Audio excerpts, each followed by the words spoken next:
And just what I am asking is तुम जुलाई से जनवरी तक साथ लग के पेपर लिख लो। और कैसे करना है अभी वो मैं बताऊंगा।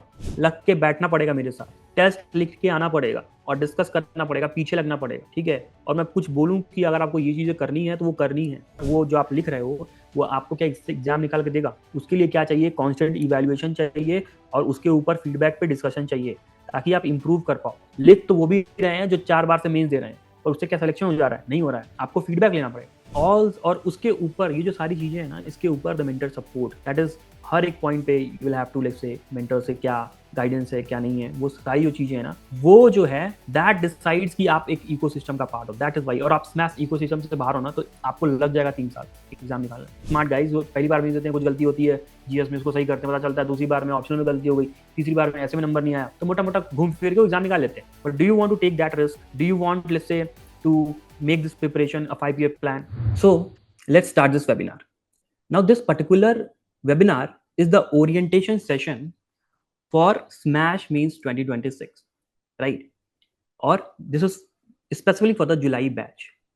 Now you will be understanding कि अगर आप यूपीएससी का मेंस या यूपीएससी का अटेम्प्ट देने वाले हो 2026 में, so there are 3 exams that you have to clear. That is the prelims exam, mains exam और इंटरव्यू का एग्जाम होगा।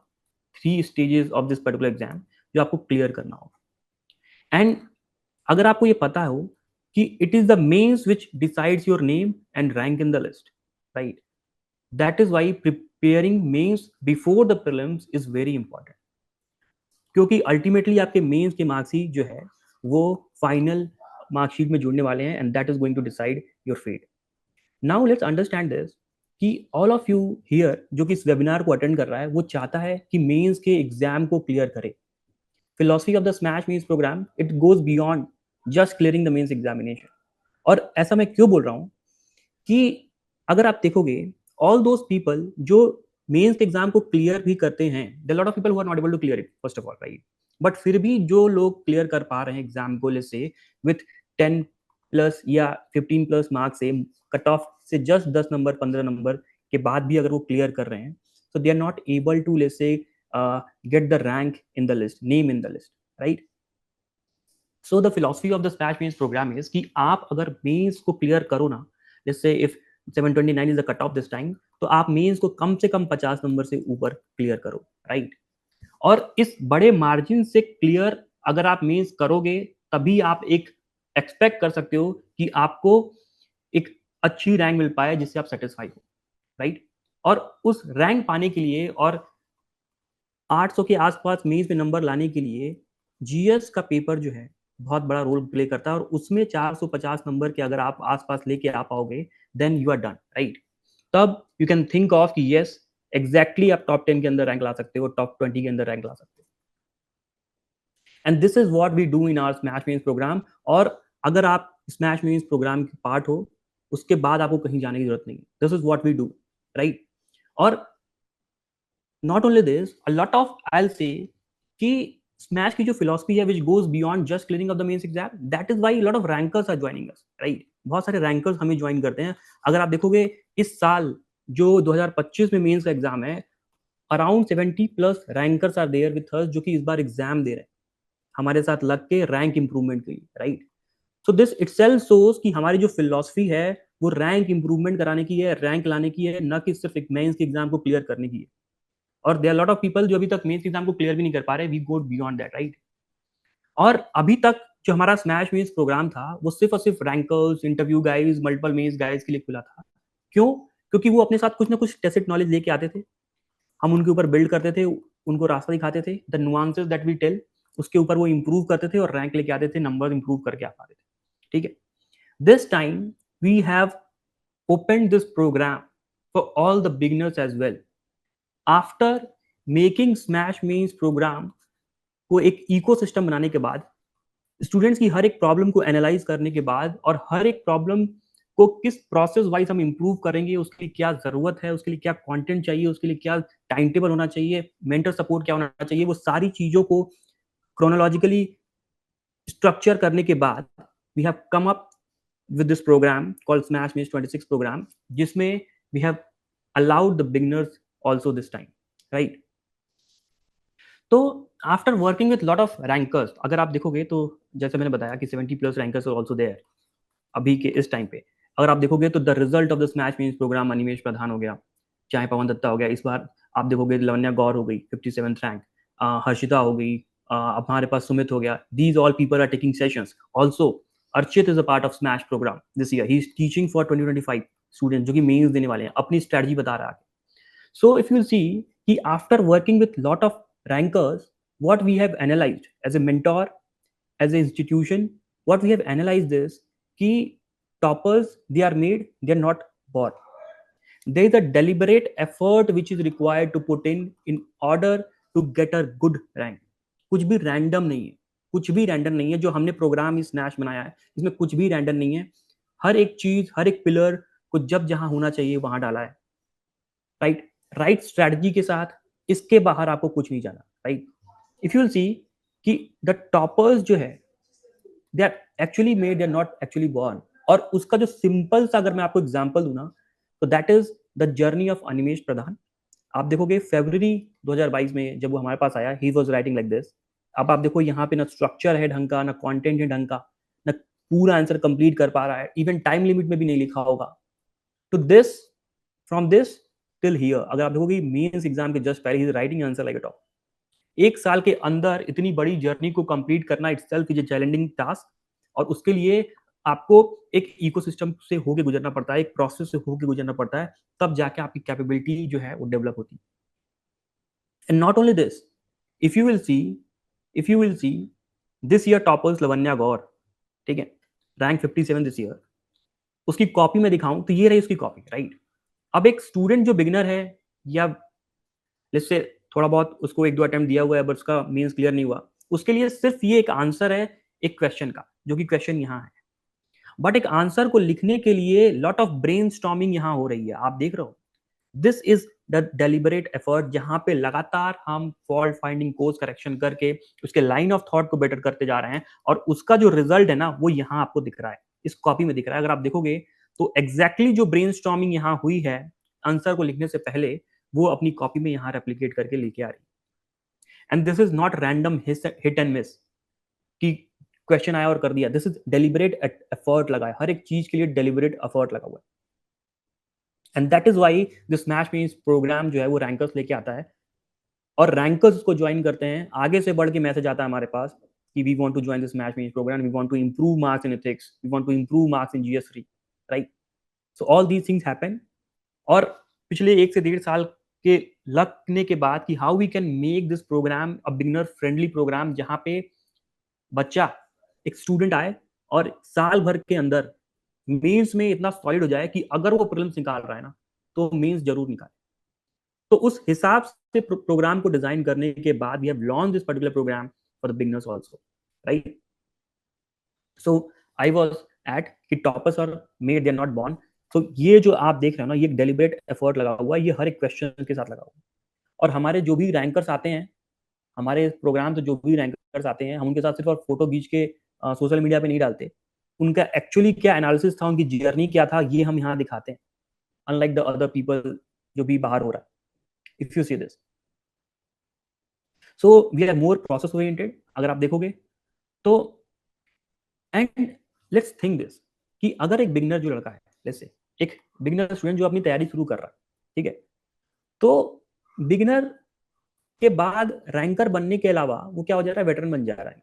ही got into the trap, multiple mains का एग्जाम दे रहे हैं, ठीक है। पहली बात तो ऐसे बहुत सारे स्टूडेंट्स हैं जो कि मेंस का एग्जाम दे नहीं पा रहे, प्रीलिम्स ही नहीं क्लियर हुआ, but there are certain people जो मेंस का एग्जाम दे रहे हैं, they are able to clear the prelims.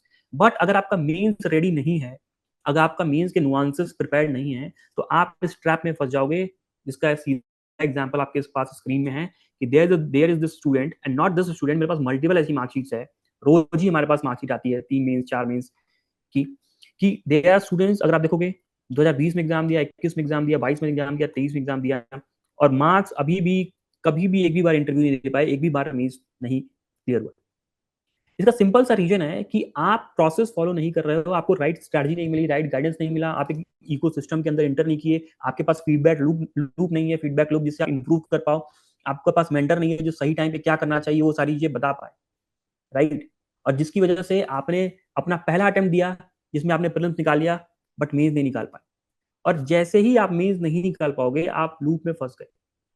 सितंबर में आपने पेपर दिया, दिसंबर में रिजल्ट आया, अगेन जनवरी आते आते आपको प्रीलिम्स की तैयारी करनी पड़ेगी क्योंकि प्रीलिम्स नहीं निकलेगा, अगेन आप साइकिल में फंस गए और ये 4 मेंस दे।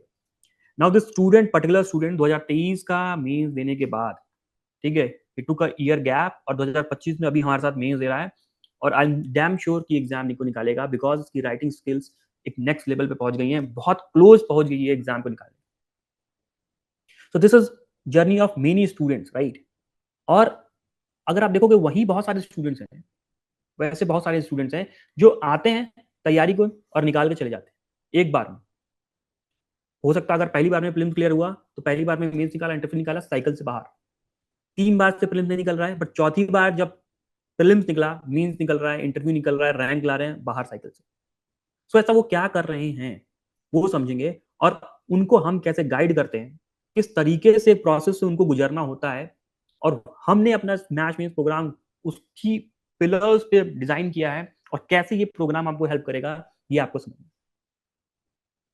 और one more thing I would like to tell कि जितने भी आप देखोगे सिविल जेली के रैंकर्स जो कि एग्जाम को निकाल रहे हैं, उसमें आपको जीएस के टॉपर्स जरूर मिल जाएंगे, one of the highest scorers जरूर मिल जाएंगे। अगर आप देखोगे अनिमेश प्रधान 743 मार्क्स, ठीक है, जीरो से लेके इसने हमारे तक कॉपी लिखी एग्जाम के निकालने तक, सारी कॉपीज हमारे पास पड़ी हुई हैं, we every time we revisit. अगर आप देखोगे जीवीएस प्रबंधता 22 रैंक लेके आया था, 447 मार्क्स। लवन्या गौर 400 प्लस मार्क्स। सुमित जो इस बार निकाल के लाया है 420 प्लस मार्क्स है उसके। हर्षिता, इसके भी 420 से प्लस मार्क्स हैं। लॉट ऑफ रैंकर जो हमारे पास ज्वाइन किए हैं उनके 420 मार्क्स हैं, उनको 450 करना है, right. So all these things एक डेलिबरेट एफर्ट होता है अगर आपको एग्जाम को निकालना है, एक एक मार्क्स को बढ़ाने की फाइट होती है, राइट स्ट्रेटजी चाहिए होती है। And after working with all these rankers we have opened up this particular program, even for what, even for the beginners as well, right. तो आगे बढ़ते हैं और समझते हैं कि एक लड़का जो कि जैसे बिगिनर से वेटरन बन गया, एग्जाम नहीं निकला, साइकिल से बाहर गया, 4-4 5-5 साल तक साइकिल में है, वी डोंट वांट दैट, ठीक है। Smash mains program doesn't want that. आपको एक साल के अंदर मेंस रेडी कैसे बनाना है, this is what the let's say purpose of this particular program. और अगर आप देखोगे तो not mains ready, but mains को एक बड़े मार्जिन से कैसे क्लियर करना है, that is the main purpose of this particular program, right. और मेंस को मार्जिन, बड़े मार्जिन से क्लियर करने के लिए you need at least 420 450 marks, right? This is what the rigor is. This is how much number is required, ठीक है। तो आगे बढ़ते हैं। तो एक स्टूडेंट, ए स्टूडेंट और एक बी स्टूडेंट जो कि प्रीलिम्स नहीं क्लियर हुआ, उसके बाद मेंस भी नहीं क्लियर हो रहा है, उसकी जर्नी कैसी होती है, और एक स्टूडेंट जो प्रीलिम्स निकालते ही मेंस को निकालता है उसकी जर्नी कैसी होती है, उसको जरा समझ लेते हैं बहुत ही ब्रीफ, राइट। क्योंकि हम स्टूडेंट्स की जर्नी को बहुत क्लोजली ऑब्जर्व कर रहे होते हैं, even rankers also, even though student also जो बार बार फेल कर रहे हैं, उनकी भी जर्नी को बहुत क्लोजली देख रहे होते हैं। तो अगर आप देखोगे जुलाई के महीने में आज आप यहाँ हो मेरे पास, राइट, और जनवरी तक मैं ये कह रहा हूँ कि मुझे अपना जनवरी तक का टाइम दो और मेरे साथ लग के टेस्ट लिखो, मैं तुमको मेंस रेडी कर दूंगा जनवरी तक। You I will make you mains ready, right. How I will make you mains ready, उसका आप उस चीज को समझो कैसे कर सकते हैं। द थिंग इज कि आज जो स्टूडेंट यहाँ खड़ा है, आई एक्सपेक्ट कि उसके पास कुछ तो नॉलेज होगी, बेसिक स्टैंडर्ड बुक्स, कुछ कुछ पढ़ के आया वो, इन्फॉर्मेशन स्किल्स, उसके पास कुछ ना कुछ इंफॉर्मेशनल एस्पेक्ट उसकी प्रिपरेशन का कवर हो चुका है, ठीक है। All these people who are joining the webinar, इनको कुछ ना कुछ नॉलेज है। नाउ लेट्स थिंक कि आज आप जुलाई में हो, राइट, और अब आपकी जो स्टूडेंट ए है इसकी प्रिपरेशन क्या है कि ये इनको कवर करने के बाद again what is doing is he is revising the same thing again and again.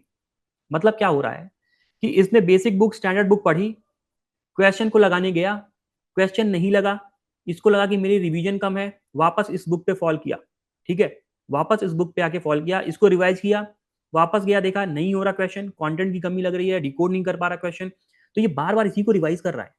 इसको ऐसा लग रहा है कि इन्हीं बुक से एग्जाम हो जाना चाहिए, लक्ष्मीकांत से, आपका जो भी एनसीईआरटीज हैं, स्टैंडर्ड बुक्स हैं, उनसे एग्जाम हो जाएगा। बट इसको ये नहीं पता चल पा रहा है कि now he has to unlock the next level in order to write a mains question, as simple as that. So what is doing is बार बार रिवाइज कर रहा है, ठीक है। और अब क्वेश्चन पेपर मेंस का क्वेश्चन को अटेम्प्ट करने का इतना फियर डेवलप हो गया कि he is not able to let's say attempt, वो बार बार जो है इसी को रिवाइज कर रहा है। अब उसका ये दिमाग में आ गया कि let's clear the problems first, right. So इसका जो पूरा टाइम है ना जनवरी तक आते आते जस्ट सिंपल सेम चीज को रिवाइज करते करते में बीत गया, right, because he did not have the right guidance, right तरीके का कंटेंट नहीं था, मेंस की स्ट्रेटजी नहीं पता थी, मेंस को क्लियर करने का तरीका नहीं पता है उसको, जिससे वो सारी चीजें जो है वो उसको नहीं पता है, राइट। जनवरी के बाद आप अगेन देखोगे, आप शिफ्ट हो जाओगे किस पे, प्रीलिम्स के प्रिपरेशन पे। प्रीलिम्स बहुत ही अनप्रिडिक्टेबल हो रहा है आजकल, ठीक है। और प्रीलिम्स के बाद क्या होगा कि आप अगर प्रीलिम्स निकाल भी लेते हो तो मेंस तो नहीं निकलेगा, सिंपल सी बात है, इतना आसान नहीं है मेंस कि आप रैंडम जाओ और निकाल के आ जाओ। प्रीलिम्स में हो सकता है कि एक बार आप निकाल लो प्रीलिम्स, बिकॉज हो सकता है आपके 4-5 सही हो जाए, टिक लगाया हुआ, बट मेंस में ऐसा नहीं होगा, मेंस में लिखना पड़ेगा, राइट। तो this is what is the journey of a student. But वहीं अगर एक स्टूडेंट इसको समझता है कि इसके पास बेसिक इन्फॉर्मेशनल एस्पेक्ट उसका कवर्ड है, now he is attempting the question, इसको पता चला कि कंटेंट की कमी इस बुक पे आ रही है, अब इसको इस पे फॉलो नहीं करेगा, he will go for the means content, right, ठीक है। इसको गलत सही लिखने के बाद he will go for the mentor, की कुछ चेक कराएगा कि देखो कि मैंने सही लिखा कि नहीं, फीडबैक लूप में आएगा ये, राइट। फीडबैक लूप में आने के बाद डिफिकल्ट क्वेश्चंस को सर डिकोड कैसे करें ये जाके पूछेगा उससे, and that is what is required. इस पर्टिकुलर जुलाई से लेकर जनवरी के फेज में आपको यही करना है, राइट, यही करना है। और उसके बाद आप प्रीलिम्स से शिफ्ट होते हो, उसके बाद आप प्रीलिम्स निकालते हो तो मेन जरूर निकालोगे। This is what the journey is. इतनी बात आपको समझ में आ रही है guys? Now the idea is कि यहां से लेके यहाँ ये जो टाइम है, जो टाइम पीरियड क्रूशियल है स्मैश यूपीएससी को 26 को निकालने के लिए, ये जो टाइम पीरियड है आपके पास ना, ये बहुत क्रूशियल है, right. And what I am asking from you is कि गिव मी दिस टाइम और मेरे साथ टेस्ट लिखो ढंग से बैठ के यहाँ पे। आई मेक श्योर कि तुम मेंस का जो डर है तुम्हारा निकल जाएगा, सिलेबस पे जो पकड़ है वो बढ़ जाएगी, माइक्रो थीम की एनालिसिस तुमको आ जाएगी, पेपर देख के, न्यूज पेपर देख के you will be able to predict ये टॉपिक्स आ सकता है, इसको कैसे यूज करना है आंसर्स में, वो सारी चीजें तुमको इस पर्टिकुलर प्रोसेस, इस पर्टिकुलर टाइम में आ जाएगी। You just need to go through a process, right, और you just need to go through a right guidance, right. Moving on, कि मान लो आज आप तैयारी शुरू करते हो, जैसे आज आप तैयारी शुरू कर रहे हो, let's say at day 0 you are preparing, तो एक स्टूडेंट के पास क्या क्या प्रॉब्लम हो सकती है, इनिशियल स्ट्रगल्स क्या हो सकते हैं, कि उसको स्ट्रेटजी नहीं पता मेंस की तैयारी कैसे होती है, ठीक है, क्यूज लगा लिए मेंस के, बट मेंस के तो लगा लिए, इंटरनल सिक्योरिटी के नहीं लगाए, ठीक है, क्योंकि टाइम नहीं मिला। और मैं उससे अगर पूछ लूं कि कितने लोगों को पता, अगर आप वेटरन लोगों को भी जाके पूछ लो कि what are the most recurring micro themes, या कौन से ऐसे टॉपिक्स हैं जो कि लगातार रिपीटेड हो रहे हैं यूपीएससी में, और उनसे अगर आप क्वेश्चन पूछ लो उन पे तो वो नहीं बता, और जो रिपीटेड टॉपिक्स है उन पे तो आपके पास चीजें होनी ही चाहिए, वो आपके पकड़ में होनी चाहिए, राइट। तो लैक ऑफ स्ट्रेटजी है आज के डेट में। अभी अगर आप लेट्स से जितने लोग यहाँ पे अभी इस वेबिनार को अटेंड कर रहे हैं, लेट्स से अभी आपके पास क्या है, लैक ऑफ स्ट्रेटजी, आपको पता नहीं कि मेंस का प्रोसेस जनवरी तक कितना करना क्या है, टारगेट नहीं है आपके पास, वीकली क्या करना है आपको नहीं पता है, कितना सिलेबस खत्म करना है, एडवांस टेस्ट कितने देने हैं, बेसिक टेस्ट कितने देने हैं, नहीं पता आपको, ठीक है। सिलेबस और पीवाईक्यूज पे ग्रिप ही नहीं है, 2 साल का देख लें कि 5 साल का देख लें, हो सकता है कि आपने गवर्नेंस का 10 साल का 12 साल का देख लिया, ज्योग्राफी का देख लिया, सोसाइटी का नहीं देखा, सोसाइटी का आपने 2-3 साल का निपटा दिया बस, ठीक है। आपको एग्जैक्टली पता है कि कितना रिगर कितना डालना है, that the rigour that is required, you don't know about that. Fear of answer writing, definitely sir answer लिखे लिखे पढ़ लिखने जाने तो समझ नहीं आता, ये सारी चीजें हो रही हैं, रिकॉर्ड नहीं कर पा रहे। अब जो लिखने बैठ गए, पढ़ के भी आए हो, रिकॉल ही नहीं हो रहा सर, याद ही नहीं कर पा रहे, तो रिकॉल नहीं हो रहा तो बार बार पढ़ने जा रहे हैं, अब पढ़ने जा रहे हैं तो जब पढ़ रहे हैं उसके बाद तो लिख दे रहे हैं, ठीक है। उसकी सिंपल सा तुम्हारा फ्रेमवर्क फ्रेमवर्क स्ट्रांग नहीं है, फ्रेमवर्क स्ट्रांग नहीं है, ठीक है, रिकॉल करने का फ्रेमवर्क स्ट्रांग नहीं है। अब वो कैसे करते हैं, वो स्ट्रेटजिक का पार्ट है, वो आपको पता नहीं है। ऐसे पेपर निगलेक्ट हो रखा है, ऐसे में आप देखोगे नंबर तो बहुत ही बुरे आ रहे हैं लोगों के, राइट। ऐसे का गेम चेंज होता जा रहा है धीरे धीरे। और आप देखोगे हमारा एक फ्री चैनल है, रोहित सर जिसको हैंडल कर रहे हैं टेलीग्राम पे, वहां पे आप देखोगे lot of rankers have joined that, right, और वो फ्री है, आप उसको ज्वाइन कर सकते हो और देख सकते हो कि जिस तरीके की बातें वहां चलती हैं, जिस तरीके का आर्टिकुलेशन एक ऐसे में चाहिए, जिस तरीके के एनेक्डोट चाहिए, वो सारी चीजें वहां पे वो लेके आ रहे हैं, you can just go and join that, right, ठीक है, that is free of cost. GS और ऑप्शनल में बैलेंस नहीं है। Lot of students what they does is कि अभी जुलाई के टाइम है, बहुत सारे ऑप्शनल के बैच खुल जाएंगे, वो दिवाली तक चलेंगे, उनका पूरा टाइम दिवाली तक कहाँ जा रहा है, ऑप्शनल को प्रिपेयर करने में जा रहा है, और वो करंट अफेयर्स कर रहे हैं, ठीक है। जीएस पूरा छूटा हुआ है, दिसंबर तक आते आते अगेन प्रीलिम्स पे शिफ्ट हो जाएंगे, जीएस तो कर ही नहीं पाए। Lot of students I know जिनके ऑप्शनल में मार्क्स 270 280 के पास हैं, बट जीएस में 320 के आसपास। ठीक, 400 plus is bare minimum that you have to score to get a rank. 150 200 250 number rank लानी है तो जाके 400 चाहिए कम से कम। और 200 रैंक जो लेके आया इस बार, जो मेरा ही स्टूडेंट है सुमित गुप्ता, ठीक है, वो हमारे साथ सेशन भी ले रहा है, 200 रैंक दिस ईयर जो लेके आया है स्टूडेंट, उसके मार्क्स में, और उसको अगर आईएएस बनना हो, जो अभी आईपीएस बनेगा उस बार, उसको आईएएस बनना होता तो बस 15 मार्क्स और चाहिए ताकि वो टॉप 50 में चल जाए। 15 मार्क्स, बस 15 मार्क्स। तो आप देखो कि 400 प्लस तो बस मिनिमम है। यहाँ पे 15 नंबर, 10 नंबर, हर 10 नंबर की फाइट है, अदरवाइज आपका रैंक कुछ अलग होता, आपको वापस से साइकिल में नहीं आना पड़ता। That is the game. Shailesh बोल रहा है कि I am already in that channel, it's best. Yes, civil engineering में कोई भी काम हल्का नहीं हो रहा, सीधी बात। दूसरी बात, नोट ही नहीं बन रहा। सर नोट मेकिंग कैसे करें? लक्ष्मीकांत के नोट्स बना दे क्या? कंटेंट ही नहीं है मेंस के लिए। These are the problem that you face at day zero. अगर मैं आज बोल दूं चलो मेंस की तैयारी करो मेरे साथ आके, तो तुम ये सारी प्रॉब्लम फेस करोगे। And I know these all these are the real problem that a student face. और उससे नेविगेट करने कैसे करना है, यू नीड टू अंडरस्टैंड उससे नेविगेट कैसे करना पड़ेगा। तुम खुद से नहीं कर पाओगे, it is very difficult for you to get that. ठीक है, करंट अफेयर्स कैसे इंटीग्रेट करें। अच्छा, जो इतनी प्रॉब्लम मैंने बताई अभी यहाँ पे, इसके अलावा कोई प्रॉब्लम तुम्हारे मन में है जो तुम मुझसे शेयर करना चाहो, या इसमें कुछ छूट गया ऐसा? If you can just right in the chat yes और नो। मूविंग ऑन, ये सारी जो प्रॉब्लम्स है ना, एक स्टूडेंट की रियल प्रॉब्लम है, एक रियल प्रॉब्लम है, ठीक है। And after dealing with lot of rankers, let's say, जो खुद ही अपने साथ कुछ टेसिट नॉलेज लेके आते हैं, जिनके ऊपर हम बिल्ड करते हैं, उनको इंप्रूव कराने की कोशिश करते हैं, उसके बाद वो रैंक इंप्रूव करते हैं, बेटर रैंक्स लेके आते हैं, ठीक है। अगर मैं आपको बताऊं, हर्षिता आईआरएमएस थी, आईआरएमएस, ठीक है, रिजर्व लिस्ट से, शी वाज माय स्टूडेंट, अभी उसका 163 रैंक लाया this year, she is going to be IRS. उसने आईपीएस चूज नहीं किया था, she is going to be IRS, reserve list से 163 rank. 273 rank Mukund, right, Mukund is got 191 rank this year, he's got 191 rank. वो already IRS था, he's got he's going to be IPS, right? So now after analyzing everything कि वो क्या लेके आते हैं, हम उनको क्या देते हैं, और इन दोनों को जोड़ के क्या हम कुछ ऐसा बना सकते हैं जो कि एक बिगिनर को पहले दिन से ही हेल्प करना शुरू कर दे, राइट, पहले दिन से ही हेल्प करना शुरू कर दे, और वो उस पर बिल्डअप करके अपनी प्रिपरेशन को साल भर में एकदम एग्जाम के क्लोज लेके आ पाए। तो उसका जो सॉल्यूशन है ना, दैट इज व्हाट जो है वी हैव ऑफर्ड हियर। पिछले 1.5 साल से इस पूरे सिस्टम को हम बना रहे हैं, now we are opening it for the beginners, कि हर एक प्रॉब्लम को सॉल्व करने के लिए वी हैव वन पिलर। ये हमारा एक्सपेक्टर कुछ ना कुछ प्रॉब्लम को सॉल्व कर रहा है, ये माइक्रो थीम हमारी कुछ ना कुछ प्रॉब्लम को सॉल्व कर रही है, कुछ analysis, answer writing framework, decoding of question एक मेंस के प्रॉब्लम को सॉल्व कर रही है, model answers, already the process content एक प्रॉब्लम को सॉल्व कर रही है, हिट रेशियो एग्जाम में जो हम बता रहे हैं वो आए, किसी प्रॉब्लम को सॉल्व कर रही है। ये सारी जो चीजें हैं ना, टुगेदर मेंस की जो ओवरऑल प्रिपरेशन है, उसमें जो प्रॉब्लम्स आ रही है स्टूडेंट को, उनकी हर एक प्रॉब्लम्स को ये सारे पिलर्स सॉल्व कर रहे हैं। And that is why I am saying smash mains program is the whole ecosystem, right? It's not just simply a test series based program, it's the whole ecosystem, जहां पे end to end mains की preparation हम दे रहे हैं, end to end. And just what I am asking is, तुम जुलाई से जनवरी तक साथ लग के पेपर लिख लो, और कैसे करना है अभी वो मैं बताऊंगा, कि how it is going to be, मैं मेरा क्या रोल होगा, मैं तुमको क्या सिखाने वाला हूं, तुमको क्या करना है। There has to be a division of task, right? सब मैं पढ़ दूंगा तो मुझे एग्जाम थोड़ी देना, तुम्हारा क्या काम है वो मैं बताऊंगा, मेरा काम कहाँ है वो मुझे तुमको पता चलना चाहिए, राइट? तो सिंपल, जैसे मैं अभी वापस आता हूँ उस पर, ये जो स्लाइड है जरा इसको समझो। एक स्टूडेंट जिसने बेसिक बुक, स्टैंडर्ड बुक पढ़ी, जो ऊपर मैं अभी बात कर रहा था, उसके सामने अगर ये क्वेश्चन आ जाए तो वो पक्का घबरा के छोड़ देगा इस क्वेश्चन को।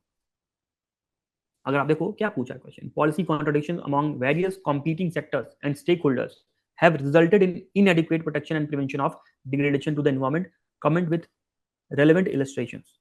अब ये क्वेश्चन समझिए नहीं आता टॉपिक क्या है, ठीक है, बिगिनर को नहीं समझ में आएगा, डेफिनेटली समझ में आएगा, आपका ये बुक धरी धरी रह जाएगी, ठीक है। और इस क्वेश्चन को पढ़ने के बाद आपको यही लगने वाला है कि मैं ऐसा करता हूँ, वापस रिवाइज करता हूँ इसको, ठीक है। आप इसके ऊपर अनलॉक करने की कोशिश नहीं करोगे, और वहीं आपको जरूरत होती है कि गाइडेंस की, मुझे कोई तो बता देता कि इस टाइम पे कि मैं इसको अब यहां से नहीं होने वाला, यहाँ इसकी लिमिटेशन है, ठीक है।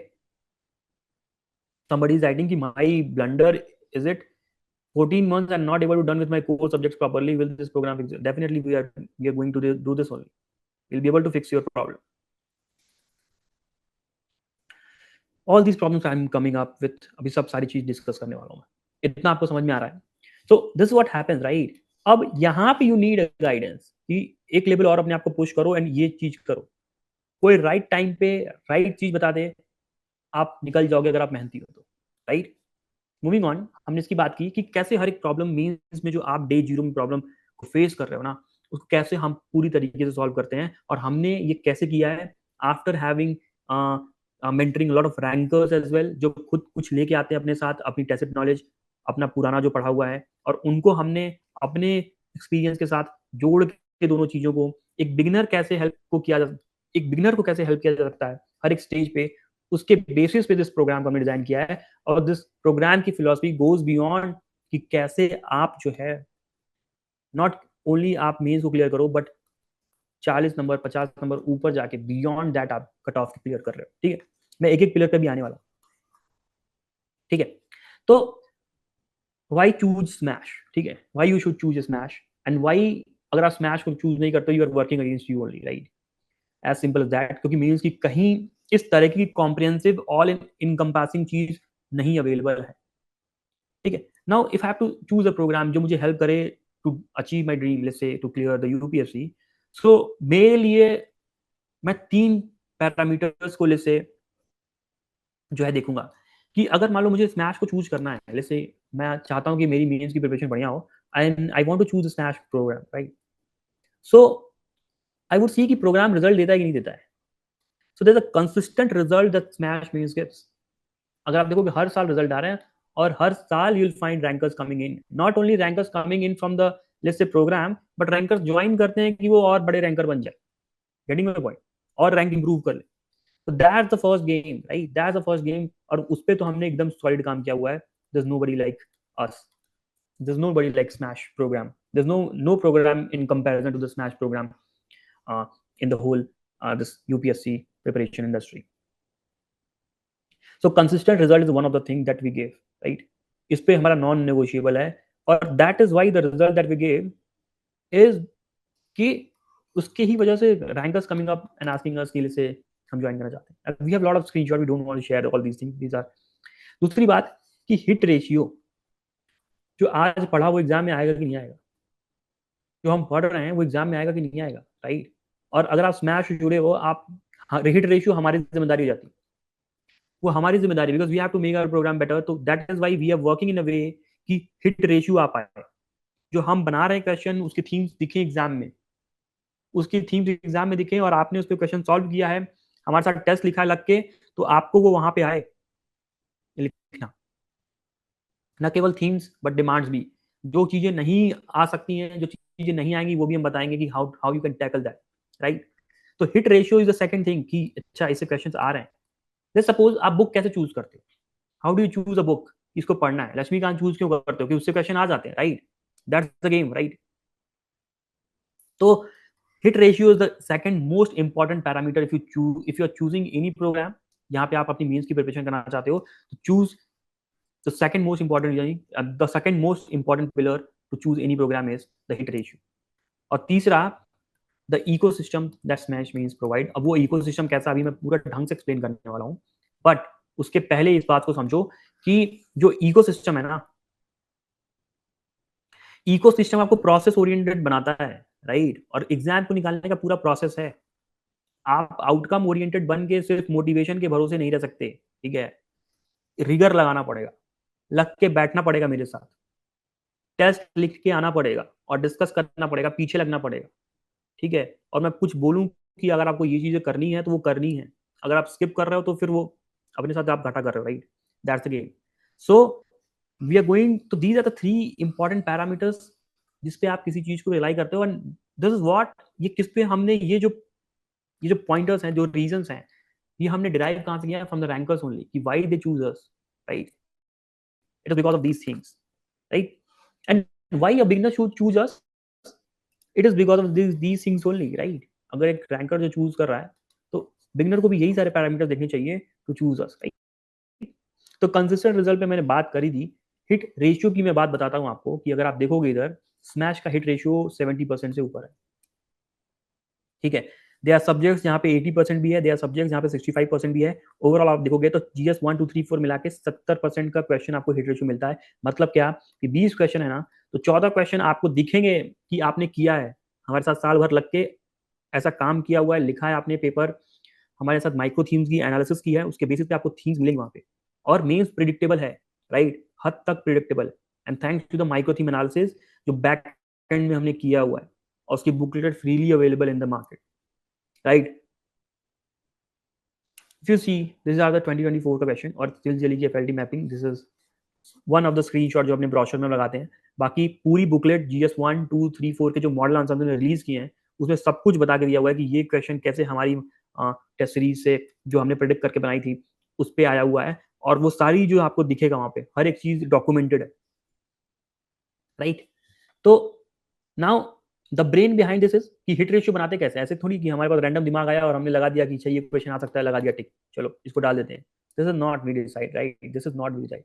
एक डेलिबरेट एफर्ट होता है। अगर आप देखोगे जो हम प्रीलिम्स और मेंस के बीच में हिट रेशियो पे हम जब आते हैं तो आप देखोगे टॉपिक्स को ढंग से सेलेक्ट करना based on the micro themes, topics को ढंग से सेलेक्ट करना, उसके बाद उसको डिवाइड करना among all the 3 papers, right. अगर आप इन 3 पेपर के सिर्फ मॉडल आंसर ही पढ़ के जाओगे ना तो you will have a great content in the real means UPSC का एग्जाम जो होगा उसमें आपके पास कंटेंट की कभी कमी आएगी। आपको हिट रेशियो मिलेगा, क्वेश्चन दिखता हुआ रहेगा, ब्लैंक नहीं होगी। ऑब्वियसली कुछ रैंडम क्वेश्चन डेफिनेटली आते हैं, then how to tackle that, we'll be discussing that, that is बहुत वो बात की बात है कि how you deal with the random questions। पहले तो आपको सिलेबस को ग्रिप में करना, और ये बहुत डेलिब्रेट एफर्ट है, टॉपिक्स को यहाँ पे मेंशन किया हुआ है। इसमें हम ये डाल रहे हैं वी वांट दिस कि हमारा एफएलटी 1 लिखे ना कोई बच्चा तो इस सारी चीजों पे वो मास्टर हो जाए, सेकंड टाइम में इस वाली चीजों पे वो मास्टर हो जाए, इन सारे टॉपिक्स पे, थर्ड वाली एफएलटीज में इस सारे टॉपिक्स पे मास्टर हो जाए। तो पूरा सिलेबस एक राउंड हम जो है वापस से कवर कराते हैं between prelims and mains, and that is what the secret sauce of hit ratio. इस पे बहुत दिमाग लगता है, नॉर्मली नहीं आता है, ठीक है। मूविंग ऑन, इकोसिस्टम की मैं बात करूं, स्मैश का इकोसिस्टम, इकोसिस्टम जो है वो इन सारी चीजों से बन मिल के बनता है। मैं एक एक के बारे में बात करूंगा अभी। इन सारी चीजों से मिल के बनता है, राइट। और अगर आप इस इकोसिस्टम का पार्ट नहीं हो ना तो बिलीव मी बहुत डिफिकल्ट होने वाला है इसका एग्जाम क्लियर करना, राइट, बहुत बहुत डिफिकल्ट होने वाला है। एंड अगर देखोगे तो all these the things that we give you plus the mentor का support together it form the ecosystem. And one ecosystem should solve some problem for the, let's say कि अगर स्टूडेंट है और उस इकोसिस्टम में आ रहा है तो उसकी प्रॉब्लम सॉल्व होनी चाहिए, और वो प्रॉब्लम कैसे सॉल्व होती है, वो ऐसे सॉल्व होती है अगर आप देख पा रहे हो। तो डे जीरो पे जो प्रॉब्लम्स हमने ली थी, यहाँ पे जो डे जीरो पे जो प्रॉब्लम्स हमने ली थी, ये सारी प्रॉब्लम्स एक बिगिनर की, मैंने बहुत सारे बच्चों से बात की, लगभग यही सारी जो परेशानियां हैं एक बच्चों के साथ हैं before they start the mains का let's say this preparation, right. और इन प्रॉब्लम्स को जब हमने सोच के स्ट्रक्चर्ड वे में अलाइन करने की कोशिश की और अपने पिलर्स बनाने की कोशिश की, स्मैश को इकोसिस्टम बनाने के जो पिलर्स हैं उनको बनाने की कोशिश की, तो अगर आप देखोगे तो लैक ऑफ स्ट्रेटेजिक प्रिपरेशन और डायरेक्शन होने की वजह से क्या क्या प्रॉब्लम आ रही है कि पीवाईक्यू पे ग्रिप ना होना या पीवाईक्यू सिलेबस पे ग्रिप ना होना, उनकी दोनों की एनालिसिस ना होना, ये सब स्ट्रेटजी का पार्ट है। जीएस वर्सेस ऑप्शनल या निगलेक्ट कर दो आप ऐसे पेपर को, आपने टाइम टेबल में सही जगह नहीं डाल रहे, ठीक है। तो ये जो पूरी जो प्रॉब्लम है ना, ये जो पूरी 4 प्रॉब्लम्स हैं, ये किसकी प्रॉब्लम्स है, एक ओवरऑल ब्रॉड कैटेगरी के अंदर आती है, lack of strategy and direction. और उसके लिए हमने क्या बनाया, we have set a right time table जिसका आप यूज कर सको। अब इस टाइम टेबल की फिलोसफी भी मैं आऊंगा, और माइक्रो थीम बनाई जिससे आप यूपीएससी की नर्व को पकड़ सको। ये दोनों चीज की एनालिसिस अगर आप ढंग से करोगे ना तो ये जो सारी प्रॉब्लम आ रही है कहानी खत्म हो जाएगी, ठीक है।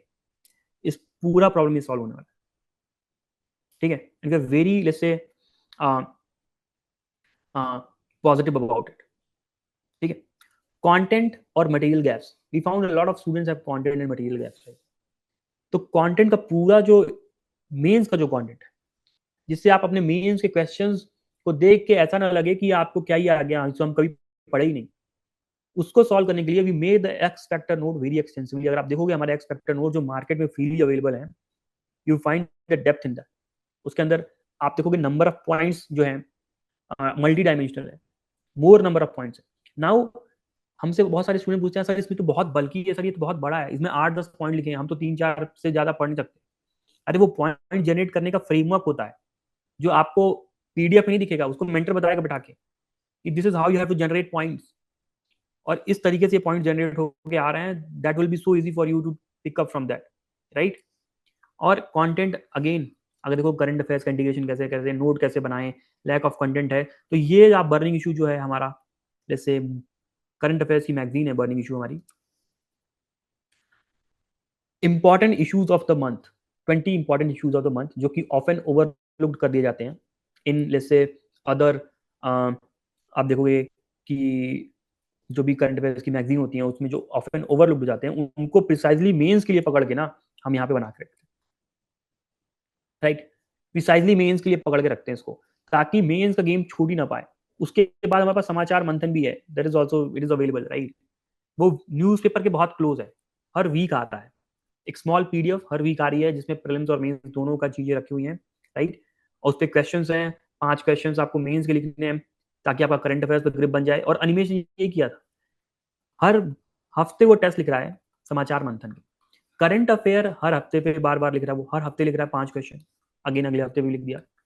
क्या होता है, न्यूज बार बार रिपीट होकर आती है, ठीक है। जो हो सकता है कि वीक 1 में जो न्यूज थी, जो मंथ जुलाई में जो जो भी न्यूज थी, जैसे सितंबर में अगेन हो सकता है कि वो रिपीट हो जाए।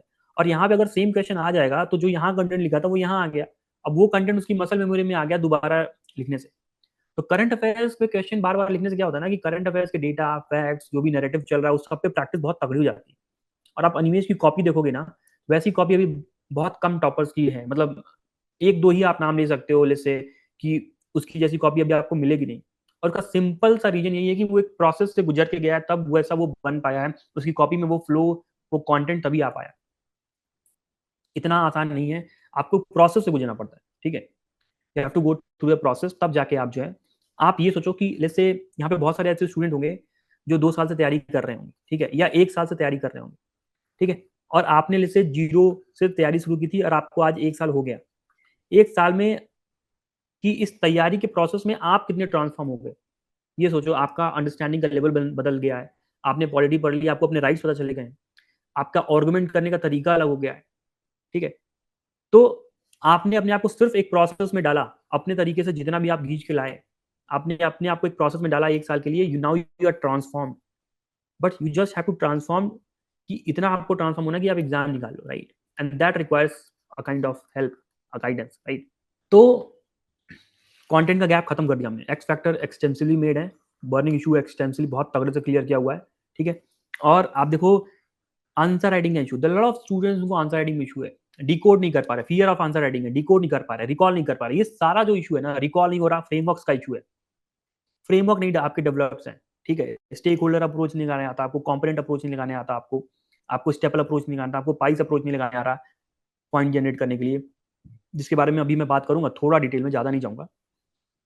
बट उसके बेसिस पे आपने रिकॉल नहीं कर पा रहे क्योंकि फ्रेमवर्क नहीं डेवलप है, ठीक है। आपको लग रहा है कि बस पढ़ने से और याद करने से हो जाएगा, नहीं होगा वो, अगर होना होता तो इतना बड़ा सिलेबस नहीं हो सकता है 1-2 चैप्टर हो सकता है याद करके आप कल लिख दिया, कल लिख के आ जाओ, एक हफ्ते बाद लिख के आ जाओ। इतनी बड़ी सिलेबस, इतने 1-1 हज़ार 2-2 हज़ार पेज कम से कम जो आपको पढ़ने हैं, समझने हैं, उसमें रिवाइज करना है, उसके नोट बनाने हैं, उसमें नहीं होता है, उसमें फ्रेमवर्क चाहिए होते हैं, ठीक है। और स्मैश पीवाईक्यू लेक्चर्स, इसको तो आप भूलिए मत। स्मैश पीवाईक्यू लेक्चर्स लगभग 50 लेक्चर्स ऐसे होते हैं शुभम सर के, अगर आपने देखा होगा तो, ठीक है। अगर आपने देखा होगा तो 50 लेक्चर्स ऐसे हैं जहां पे आंसर राइटिंग का पूरा नुआंस समझाया गया है, पढ़ाया नहीं गया इससे, कि we not taking the foundation in those lectures, कि आंसर राइटिंग को पीवाईक्यू बेस्ड, ठीक है, पीवाईक्यू पिछले 7 साल के ढंग से कराए गए हैं, कैसे रिकॉल करेंगे पॉइंट्स, कैसे जो है आपको स्ट्रक्चर करना है, वो सारी जो चीजें हैं हर एक सब्जेक्ट की, जैसे सोसाइटी के लिए में भी can be a different strategy में भी, इंटरनल सिक्योरिटी के लिए अलग हो सकता है, एथिक्स के लिए अलग हो सकता है, केस स्टडी के लिए अलग हो सकता है, अलग अलग जैसे कोटेशन बेस्ड क्वेश्चन जो केस स्टडी में आते हैं उसके लिए अलग हो सकता है। सो वो सारी चीजें यहाँ पे बताई गई हैं ताकि आपको सिलेबस के हर एक सब्जेक्ट पे ग्रिप बन पाए, right. So this is what we have done. और फीडबैक तो बहुत जरूरी है, there lot of people who are writing answers like anything, खुद लिख रहे हैं, बहुत खुश हैं कि हम लिख भी रहे हैं, हमारी प्रैक्टिस हो रही है, बट वो जो आप लिख रहे हो वो आपको क्या एग्जाम निकाल के देगा? उसके लिए क्या चाहिए? कांस्टेंट इवैल्यूएशन चाहिए और उसके ऊपर फीडबैक पे डिस्कशन चाहिए ताकि आप इंप्रूव कर पाओ। ठीक है, लिख तो वो भी रहे हैं जो 4 बार से मेंस दे रहे हैं, और उससे क्या सिलेक्शन हो जा रहा है? नहीं हो रहा है। आपको फीडबैक लेना पड़ेगा। ठीक है, आपको क्या लेना पड़ेगा? फीडबैक लेना पड़ेगा। तो ये टुगेदर, ये ऑल, और उसके ऊपर ये जो सारी चीजें हैं ना, इसके ऊपर the mentor support, that is हर एक पॉइंट पे you will have to let's say mentor से क्या गाइडेंस है, क्या नहीं है, वो सारी जो चीजें हैं ना, वो जो है दैट डिसाइड्स कि आप एक इकोसिस्टम का पार्ट हो। दैट इज वाई, और आप स्मैश इकोसिस्टम से बाहर हो ना, तो आपको लग जाएगा 3 साल एग्जाम निकालने में। मैं पक्का कह रहा हूँ, smash ecosystem is the best ecosystem for clearing the mains examination. ठीक है, और एक लिमिटेड टाइम के अंदर की मैं बात कर रहा हूँ। I am not talking about कि आप आ रहे हो और 3 साल में एग्जाम क्लियर कर रहे हो। इफ यू वांट टू, जैसे आप 5 साल में सीख जाओ, मेंस निकालना सीख जाओ गलती गलती करके, अगर आप स्मार्ट हो। जैसे लॉट ऑफ स्मार्ट गाइज जो पहली बार मेंस देते हैं, कुछ गलती होती है जीएस में, उसको सही करते हैं, पता चलता है, दूसरी बार में ऑप्शनल में गलती हो गई, तीसरी बार में ऐसे में नंबर नहीं आया, तो मोटा मोटा घूम फिर के एग्जाम निकाल लेते हैं। But do you want to take that risk? Do you want let's say to make this preparation a 5 year plan? Do you want this? If you want this, definitely go with that, right? But if you really want to clear the exam in a very limited time, at least पूरी समझ आ जाए आपको, at least आप mains ready हो पाओ, उसके लिए 5 महीने तो कम से कम लगते हैं। मिनिमम 5 महीने आपको दबा के देने पड़ेंगे, लिखना पड़ेगा पेपर, एक ही तरीके का मोनोटोनस टास्क हर वीक करना पड़ेगा, हर वीक टेस्ट लिखना पड़ेगा, ताकि सिलेबस के हर एक पॉइंट पे ग्रिप बन जाए। उसके लिए अगर आपको स्मैश इकोसिस्टम में आना ही होगा, there's no alternative, right? There's no alternative, right? And these are our mentors, ये हमारे फाउंडर्स सर हैं, right? Rohit sir is taking essay, Shikhar sir is taking ethics, this is me, this is Shubham sir जो एसमैच पे lectures लेते हैं, this is Swatantra sir, this is Atul sir, and Samriddhi ma'am is also there who takes essay, also Srijay sir is there who take the dominant films, right? These are our mentors. Moving on, अगर आप देखोगे कि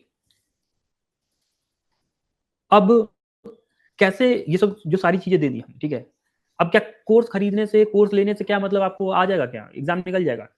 course को utilise भी तो करना पड़ता है ना। ऐसा तो नहीं है कि आप, मैंने जैसे कि मैंने कोई चीज़ ले ली, और जैसे मैंने ड्राइविंग मुझे सीखनी है, तो मैंने ड्राइवर को जो भी ड्राइविंग स्कूल है मैंने वहाँ पे पैसे दे दिए, और मैं सीखने ही ना चाहूँ तो मुझे ड्राइविंग आ जाएगी क्या? राइट, नहीं आएगी, डेफिनेटली नहीं आने वाली।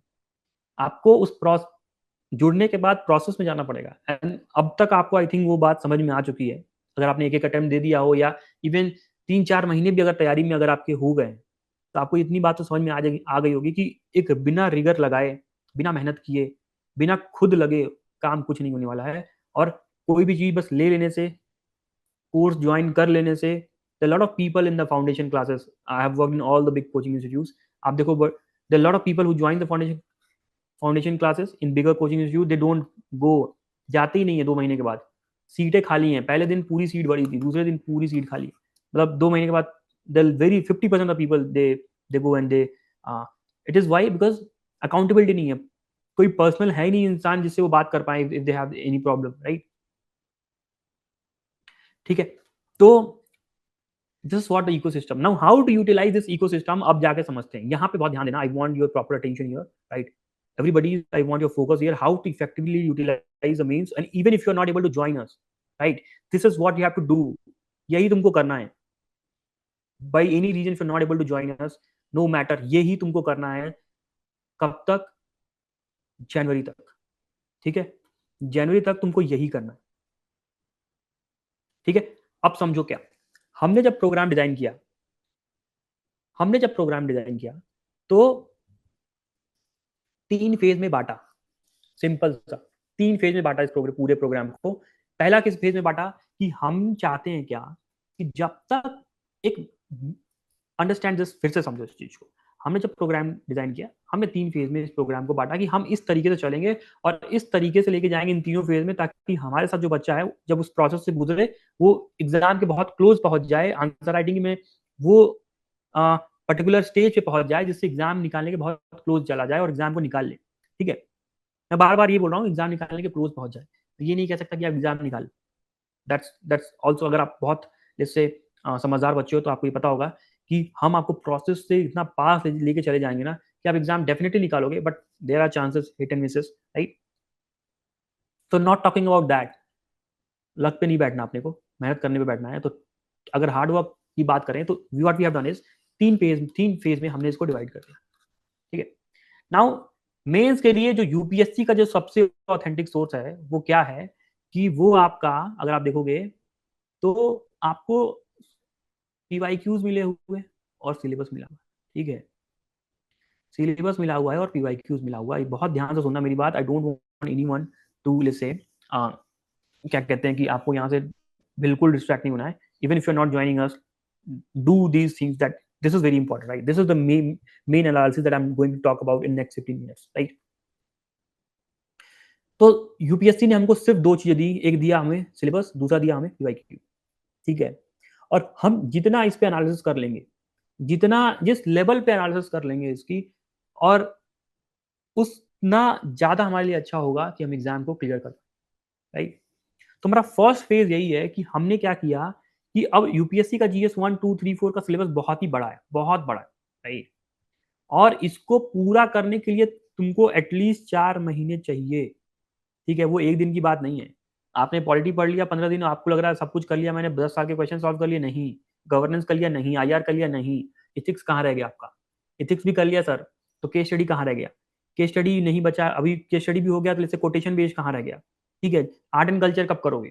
तो ये जो सारी चीजें हैं, इसमें कम से कम 4 महीना लगेगा जब कंसिस्टेंट रहोगे तो।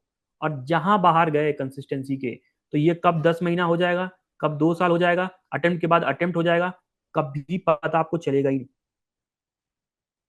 ठीक है। हमें भी वैसे ही बच्चे चाहिए जो हार्ड वर्क करने के लिए तैयार हो, जितना बोले वो करके आए, ठीक है। बट यही बहुत मुश्किल काम, अगर जितना हम बोल रहे हैं अगर आप उतना कर दो तो आप बन जाओ उतने में, ठीक है। और फिर कंपटीशन बहुत ज्यादा वो टफ हो जाएगा फिर, अगर सब बच्चे उतना करने लगे, ठीक है। We are human beings, right? हमारा decisions after a certain point of time बहुत रैंडम हो जाता है, ठीक है। तो अगर आप देखो तो इसमें कम से कम 4 महीने लगेंगे। और इस 4 महीने के काम को हमने क्या किया कि एक बार एक बच्चा, जैसे जीएस 1 के सारे, जैसे जीएस 1 में हमारे, क्लियर दिस फर्स्ट, जीएस 2 से स्टार्ट करते हैं। जीएस 2 को लोगों को ज्यादा समझ में आता है, ठीक है। जीएस 2 जो है, अगर लेट्स टेक इट, तो पॉलिटी हो गया, गवर्नेंस हो गया, ये सब्जेक्ट्स हैं। तीसरा सोशल जस्टिस है, चौथा आईआर हो गया। अब इस पूरे पेपर को पढ़ने के लिए मैं मान के चलता हूँ कि 1 महीना लगेगा, ठीक है। तो मैं तुमसे बोल दूँ कि जब आप पॉलिटी पढ़ के आ जाओ सिलेबस का, तो तुम जाओगे पढ़ के आ नहीं पाओगे, क्योंकि पॉलिटी अपने आप में बहुत वास्ट है, ठीक है, बहुत वास्ट है। हमारा काम क्या है कि फर्स्ट फेज में हम क्या करें, माइक्रो टारगेटिंग ऑफ सिलेबस कराएं आपको, माइक्रो टारगेटिंग ऑफ सिलेबस कराएं। माइक्रो टारगेटिंग ऑफ सिलेबस का मतलब क्या, कि अगर आप पॉलिटी पढ़ रहे हो तो पॉलिटी को भी हम आपको ब्रेक करके 2 पार्ट में दे रहे हैं, ताकि आप एक छोटे सेक्शंस को पकड़ो, उनकी माइक्रो थीम को पकड़ो, उन पे एक्स फैक्टर को पढ़ो, उनसे नोट्स बनाओ, उस पे टेस्ट पेपर सॉल्व करो, उसका इवैल्यूएशन कराओ, उस पे डिस्कशन लो, तब जाके वो पार्ट खत्म होगा। ये है प्रोसेस, ठीक है। फिर मूव करो दूसरे पार्ट, पॉलिटी के दूसरे टेस्ट पे जाओ। और ये जब छोटे छोटे पार्ट पे आप करते जाओगे, इसमें टाइम लगेगा। टोटल टाइम कितना लगेगा? 4 महीने का लगेगा, लगेगा। डेडिकेटेड टाइम इतना लगेगा ही लगेगा। उससे नीचे अगर आपको कोई करा रहा है तो बहुत अच्छी बात है, आप कर सकते हो। बट हमारी तरफ से जिस तरीके से हम रिगर लेके जो चलते हैं, या हम जो चाहते हैं हिट रेशियो आ पाए, आपको वो अंडरस्टैंडिंग क्रिएट हो पाए, उसमें तो 4 महीने 4.5 महीने लग ही रहे हैं, मोटा मोटा ये लग रहा है, ठीक है। तो आपके पास हर एक जो है, क्या कहते हैं कि सिलेबस के लाइंस का, सिलेबस के पार्ट का, सब्जेक्ट्स का, आपका सिलेबस और पीवाईक्यूज दोनों का तगड़ा ग्रिप बन जाएगा, तगड़ा grip. Nobody can let's say shake that particular thing, ठीक है। तगड़ा ग्रिप बन जाएगा। और मैं आपको बताऊं, बहुत सारे स्टूडेंट जो अनलकी होते हैं, एग्जाम नहीं क्लियर कर पाते लक की वजह से, बहुत हार्ड वर्किंग है, प्रोसेस को एकदम लास्ट तक पहुंच गए हैं, वो पीसीएस में जाके बैठते हैं ना, तो फटाक से एग्जाम क्लियर होता है। Lot of my students who send me screenshots की सर देखो इसमें ये लिस्ट में नाम आ गया, तेलंगाना में नाम आ गया, असम में नाम आ गया, शिलोंग में एक बच्चा है हमारा, ठीक है, लास्ट ईयर का। And again after getting a job they are very much financially secured. और उसके बाद वो थोड़ा दिन, let's say they want to take a break and again they let's say give the exam for the UPSC, right? This is what is happening, right? तो अगर ये 4 महीने अपने आप को आपने जूझ के काम कर लिया ना, टिल नवंबर, ठीक है, टिल नवंबर, ये नवंबर तक का गेम है अभी, ठीक है। नवंबर तक का गेम है, तो आपका सिलेबस और पीवाईक्यू का जो फियर है ना उसको आप किल कर दोगे। पीवाईक्यू से तगड़ा ग्रिप बन जाएगा, यूपीएससी की आपको नर्व पता चल जाएगी, और उसके बेसिस पे आप प्रिडिक्ट करना शुरू कर दोगे। करंट अफेयर्स में ये आ सकता है, अच्छा ये इसमें पूछा हुआ है, वो वैसे लिंक हो रहा है। This is what you can do. So this micro targeting of syllabus जो है ना वो बहुत ज्यादा इंपॉर्टेंट है, और that is what we did. इसके लिए हमने क्या किया, हम 22 टेस्ट लेके आए। अभी आपको मैं बताऊंगा कैसे टेस्ट देना है, वो भी बताऊंगा मैं, ठीक। 22 टेस्ट लेके आए, और 22 टेस्ट के अंदर हमने क्या किया कि पूरे सिलेबस को माइक्रो टारगेट कर दिया 10-10 क्वेश्चन के अंदर। ठीक है, छोटा सेक्शन तैयार करो, छोटा सेक्शन पढ़ाई करो, आगे बढ़ो। उसके बाद जो सेकंड फेज विल स्टार्ट, ठीक है, सेकंड फेज विल स्टार्ट, जहां पे हम आपको ब्रेन स्टॉर्मिंग वाले क्वेश्चन देंगे, जिसमें 10 एडवांस टेस्ट होंगे, ये 20-20 क्वेश्चन वाले पेपर होते हैं। अब हम यहाँ पे पहले माइक्रो टारगेटिंग कर रहे थे, माइक्रो टारगेटिंग ऑफ सिलेबस कर रहे थे। अब हम पूरा सिलेबस लेके चलेंगे पॉलिटी का। पॉलिटी का एक पेपर जिसमें 20 क्वेश्चन होंगे, अब वो पूरा जाएगा। Now you can do this. अब आप पॉलिटी का वो पेपर लगा सकते हो। अब आप एक पूरे सेक्शन पे, पूरे सब्जेक्ट पे एक पेपर लगा सकते हो। पहले आप अभी आज के दिन अगर मैं बोलूं कि पॉलिटी पे एक पूरा टेस्ट लिख दो, नहीं लिख पाओ। We have to do the micro targeting first, and that is what the students want, beginner wants. उनको माइक्रो टारगेटिंग चाहिए। एक रैंकर होगा, उसको मैं दे दूंगा चलो पॉलिटी पढ़ के आओ, ये 20 क्वेश्चन का पेपर लगा देना, वो लगा देगा, बहुत कंफर्टेबली लगा देगा। But beginner are not able to do this, वो नहीं कर पाएंगे, राइट। सो अंडरस्टैंड दिस कि तब जाके अब हायर ब्रेन स्टॉर्मिंग वाले क्वेश्चन, करंट अफेयर्स के साथ लिंक क्वेश्चन, पूरे सब्जेक्ट स्पेसिफिक दे देंगे। पॉलिटी का एक टेस्ट हो गया, जैसे मॉडर्न हिस्ट्री का एक टेस्ट हो गया, ठीक है, इथिक्स का एक टेस्ट हो गया पूरा फुल लेंथ का, ठीक है। इथिक्स जीएस 4 अपने आप में एक पेपर ही होता है, ठीक है। और लेट्स से फिर आपका जो है सोसाइटी सोशल जस्टिस का एक साथ पेपर हो गया। सोसाइटी और सोशल जस्टिस एक साथ आ सकते हैं, ठीक है। जो सब्जेक्ट को आप एक साथ तैयार कर सकते हो, उसको साइडों में तैयार करने की जरूरत नहीं है। उससे क्या होगा, टाइम वेस्ट होगा। ज्योग्राफी डिजास्टर मैनेजमेंट को एक साथ तैयार किया जा सकता है, इन्वायरमेंट को एक साथ तैयार किया जा सकता है, उनको एक साथ तैयार करेंगे, ठीक है। This is the philosophy that we have taken in the time table. आपको मैं टाइम टेबल अभी दिखाऊंगा, बट ये समझो कि ये जो दोनों चीज है आपकी, एक ये और ये आपका दोनों जनवरी तक कंप्लीट होता है। और मैं यही कह रहा हूँ कि जनवरी तक लग के आपको हमारे साथ ये करना। 15 February is the last day, right. Even 30 जनवरी तक हम मोटा मोटा हम कोशिश करेंगे ये सारा कुछ लगभग आपको सब करा दे, राइट। और बिफोर प्रीलिम्स आपको ये करना है, और आफ्टर प्रीलिम्स व्हाट, हम फुल एंड टेस्ट पे जाएंगे, जहां पे हम अपनी हिट रेशियो की बात करते हैं, हिट रेशियो की बात करते हैं। और प्रीलिम्स आते आते सब ये सब आप भूल जाओगे। यहाँ पे आपको नोट्स मेकिंग करनी होगी, जो आपके लिए इंश्योरेंस का काम करने वाले हैं, और how to make notes and everything. We have already made lot of sessions on that, already made videos on that, वो यूट्यूब पे पड़ा हुआ है। Now let's understand this. उसी प्रोसेस पे हर हफ्ते आप जब टेस्ट लिख रहे हो, आपके नोट्स बन रहे हैं पूरे सिलेबस के तरीके से। एक बार आपका सिलेबस यहाँ रिवाइज हुआ माइक्रो टारगेटिंग में, उसके बाद एडवांस टेस्ट लिखते समय आपका एक बार पूरा सिलेबस रिवाइज हो रहा है, 2 बार आपका सिलेबस जनवरी तक हो जा रहा है, जहां पे आप आंसर राइटिंग भी कर ले रहे हो, कंटेंट की भी प्रिपरेशन कर ले रहे हो, मेंटर से आपको फीडबैक भी मिल चुका है, ठीक है। ये पूरा का पूरा आपने प्रोसेस कर लिया, ठीक है। Now this is what we have made the ecosystem. ये हमारा इकोसिस्टम है। और इसके जो बैकएंड में जो लोग क्वेश्चंस बना रहे हैं, the right quality of question, जो कि यूपीएससी में एग्जाम आ जाए, वो तो पूरा रिगर आप छोड़ दो, वो आपको हम दिखा भी नहीं सकते बैकएंड की चीजें क्या हम करते हैं, ठीक है। एंड देन हम 12 एफएलटी देते हैं आपको प्रीलिम्स और मेंस के बीच में। उसका भी मैं अभी आगे बताने वाला हूँ, हाउ इट इज, हाउ आपको कैसे वो यूज करना है। तो 3 राउंड हर एक पेपर का होता है, और 3 राउंड में एक बार पूरा सिलेबस अगेन रिवाइज करा देते हैं, ठीक है। अगेन एक बार पूरा सिलेबस रिवाइज करा देंगे, और आपको इतना एग्जाम के क्लोज पहुंचा दूंगा ताकि मेंस का आपको डर निकल जाए, ठीक है। और आप प्रीलिम्स क्लियर कर रहे हो तो मेंस आप जरूर क्लियर करो, राइट, ठीक है। तो नाउ लेट्स से कि this is the basic philosophy, this is the basic philosophy है। और लेट्स से कि आपको पहला टेस्ट देना है, लेट्स से कि मैं आपका मेंटर हूं, और आपको पहला टेस्ट देना है, and you have to utilize all these resources, right. This is what we are going to understand, let's say how it works, how exactly it works. So now this कि जो हमारे pillars हैं, test लिखने से पहले आपको क्या करना है, टेस्ट लिखने से पहले आपको ये सारे काम करने हैं। आपकी अकाउंटेबिलिटी क्या है, आप क्या करने वाले हो। आपको सबसे पहले टाइम टेबल लिखना है, अभी टाइम टेबल पे मैं आता हूँ। उसके बाद आपको माइक्रो थीम पे जाना है, माइक्रो थीम के बाद आपको एक्स फैक्टर पे जाना है, और आपको स्मैश पीआई की क्लासेस देखनी है। ये 4 चीजें आपको करनी है टेस्ट लिखने से पहले, एक वीक के अंदर, ठीक है।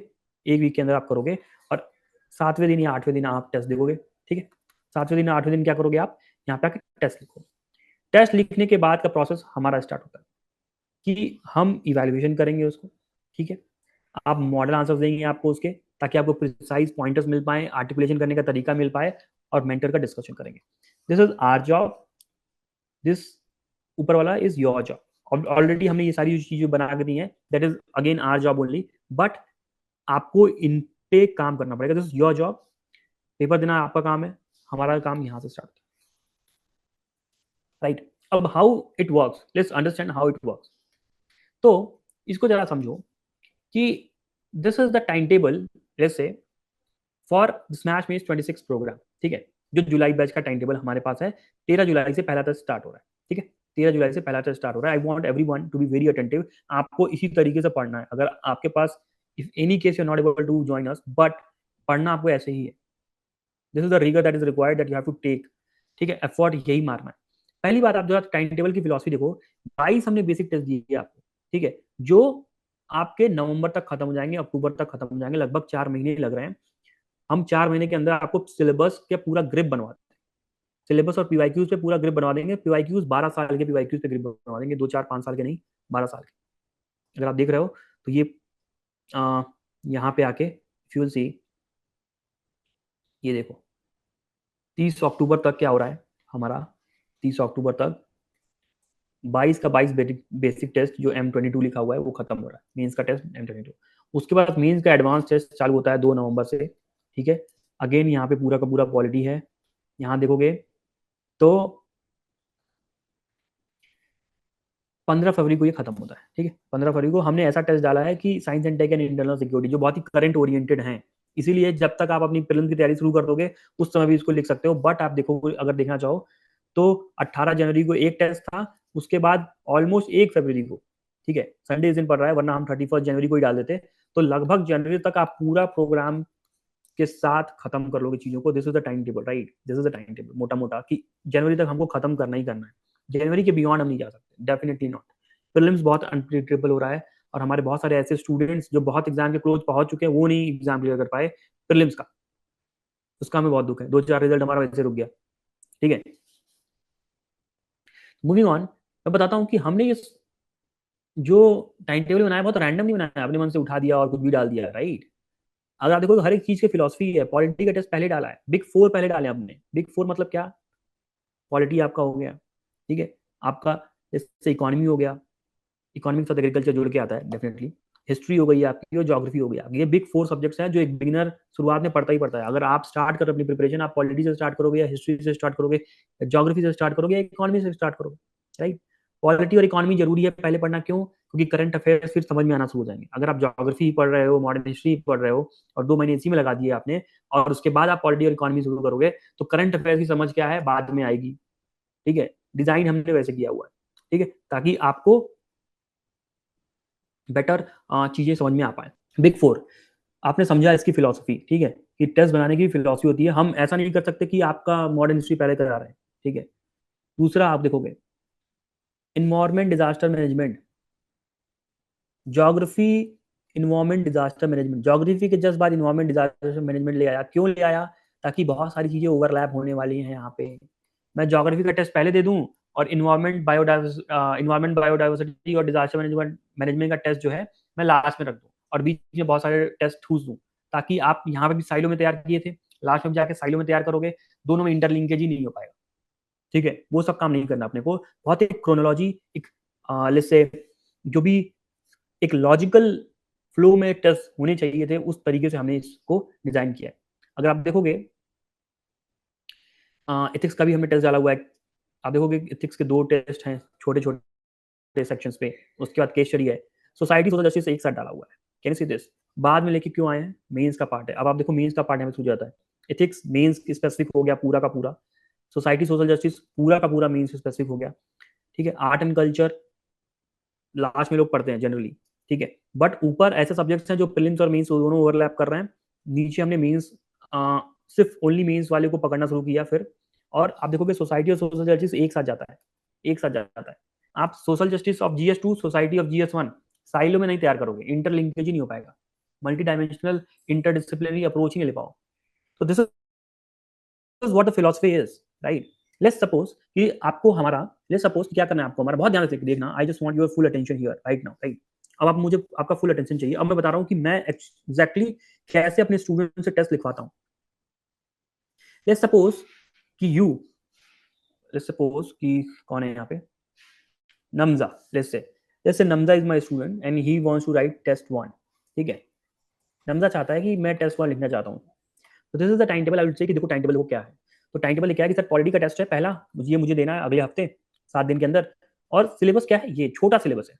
पॉलिटी की टोटल 8 लाइनें हैं सिलेबस में, 4 लाइनें हम यहाँ पकड़ ली, टॉपिक 1, टॉपिक 2, टॉपिक 3, टॉपिक 4 बना दी। ठीक है, अब ये बताओ कि ये यहाँ पे रखा हुआ है सिलेबस की line, Indian constitution, historical underpinnings, evolution, features, amendments, इससे कुछ समझ में आ रहा है? नहीं आ रहा है। Function and responsibilities of union, state government, issue, challenges, federal structure, इसको कुछ समझ नहीं आएगा। ठीक है, syllabus does not mean anything if you don't see the syllabus through the lens of PYQs, right? मैंने कई बार बोला हुआ है, ये फिर बता रहा हूँ। ठीक है, यानी कि क्या, ये चारों टॉपिक्स हमने दिए। अब उसको ये समझ में आएगा सर पढ़े क्या इसमें, इसमें तो बहुत बड़ी बड़ी लाइनें लिखी हैं, क्या लक्ष्मीकांत में चले जाए? नहीं, इसको पढ़ने के बाद आपको सीधे कहाँ आना है, जो हमने माइक्रो थीम बनाया वो उस पर आना। ठीक है, माइक्रो थीम जो हमने बनाई है उस पर आना। नाउ लेट्स सी, सिलेबस देखा, सिलेबस की 4 लाइनें, 4 लाइनों को हमको तैयार करके टेस्ट देना है। अब उसको तैयार करने का तरीका क्या होगा, सबसे पहले आप माइक्रो थीम पे आओगे। Now this is the micro theme booklet.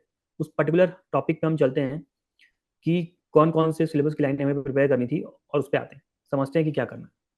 Now देखो यहाँ पे पहली लाइन सिलेबस की जिस पे टेस्ट आने वाला है, दूसरी लाइन सिलेबस की जिस पे टेस्ट आने वाला है, तीसरी लाइन सिलेबस की यहाँ पे जिस पे टेस्ट आने वाला है, चौथी लाइन सिलेबस की जिस पे टेस्ट आने वाला है। ये 4 लाइनों में टेस्ट आने वाला है। ठीक है, अब मुझे सिलेबस की लाइन से कुछ समझ नहीं आता कि क्या पढ़ना है, बट जब मैं माइक्रो थीम देखूंगा ना, अच्छा मुझे अमेंडमेंट्स के बारे में पढ़ना है कि कौन कौन से इंपॉर्टेंट अमेंडमेंट्स आए हैं वो पढ़ना है, कुछ कुछ केस लॉज पढ़ने हैं, कौन कौन से पढ़ने हैं भी समझेंगे।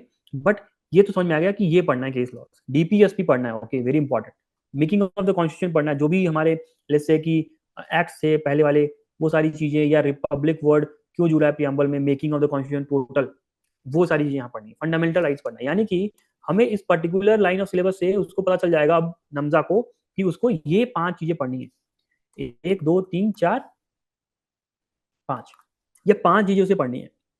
तो माइक्रो सिलेबस को समझ नहीं आया, सिलेबस नहीं समझ में आया, हम माइक्रो थीम देखे तो माइक्रो थीम से हमें अब आइडिया लगना शुरू हो गया कि हमें ये पढ़ना है। अगर आप देखोगे सिलेबस की दूसरी लाइन, उसी तरह सेंटर स्टेट रिलेशनशिप, इमरजेंसी पे आप देख लो, इमरजेंसी पढ़ना है इसको, फेडरलिज्म के बारे में कुछ कुछ पढ़ना है, कुछ कुछ स्पेशल प्रोविजंस दिए गए हैं, ठीक है, उसको पढ़ना है। सेपरेशन ऑफ पावर, उसमें executive versus judiciary, judiciary versus executive, ये सारी चीजें पढ़नी है। और डिवॉल्यूशन of power, local self government पढ़ना है। मतलब उसको अगर आप देखोगे तो एक हफ्ते में जो टेस्ट देना है ना, उसमें कितनी माइक्रो थीम्स निपटानी है, 1 2 3 4, ये हुई 5, उसके बाद ये हो गया, अगर आप यहाँ देख पा रहे हो तो 6, ये हो गया 7, कहाँ गया, ये हो गया 7, उसके बाद फिर आओ, ये हो गया 8, ये हो गया 9, ये हो गया 10 11 12 13 14। ठीक है, हमें 14 माइक्रो थीम निपटानी है, क्या करने के लिए, एक पेपर देने के लिए। तो now we have numerical data, हमारे पास न्यूमेरिकली डेटा आ गया कि मुझे 14 माइक्रो थीम्स तैयार करनी है।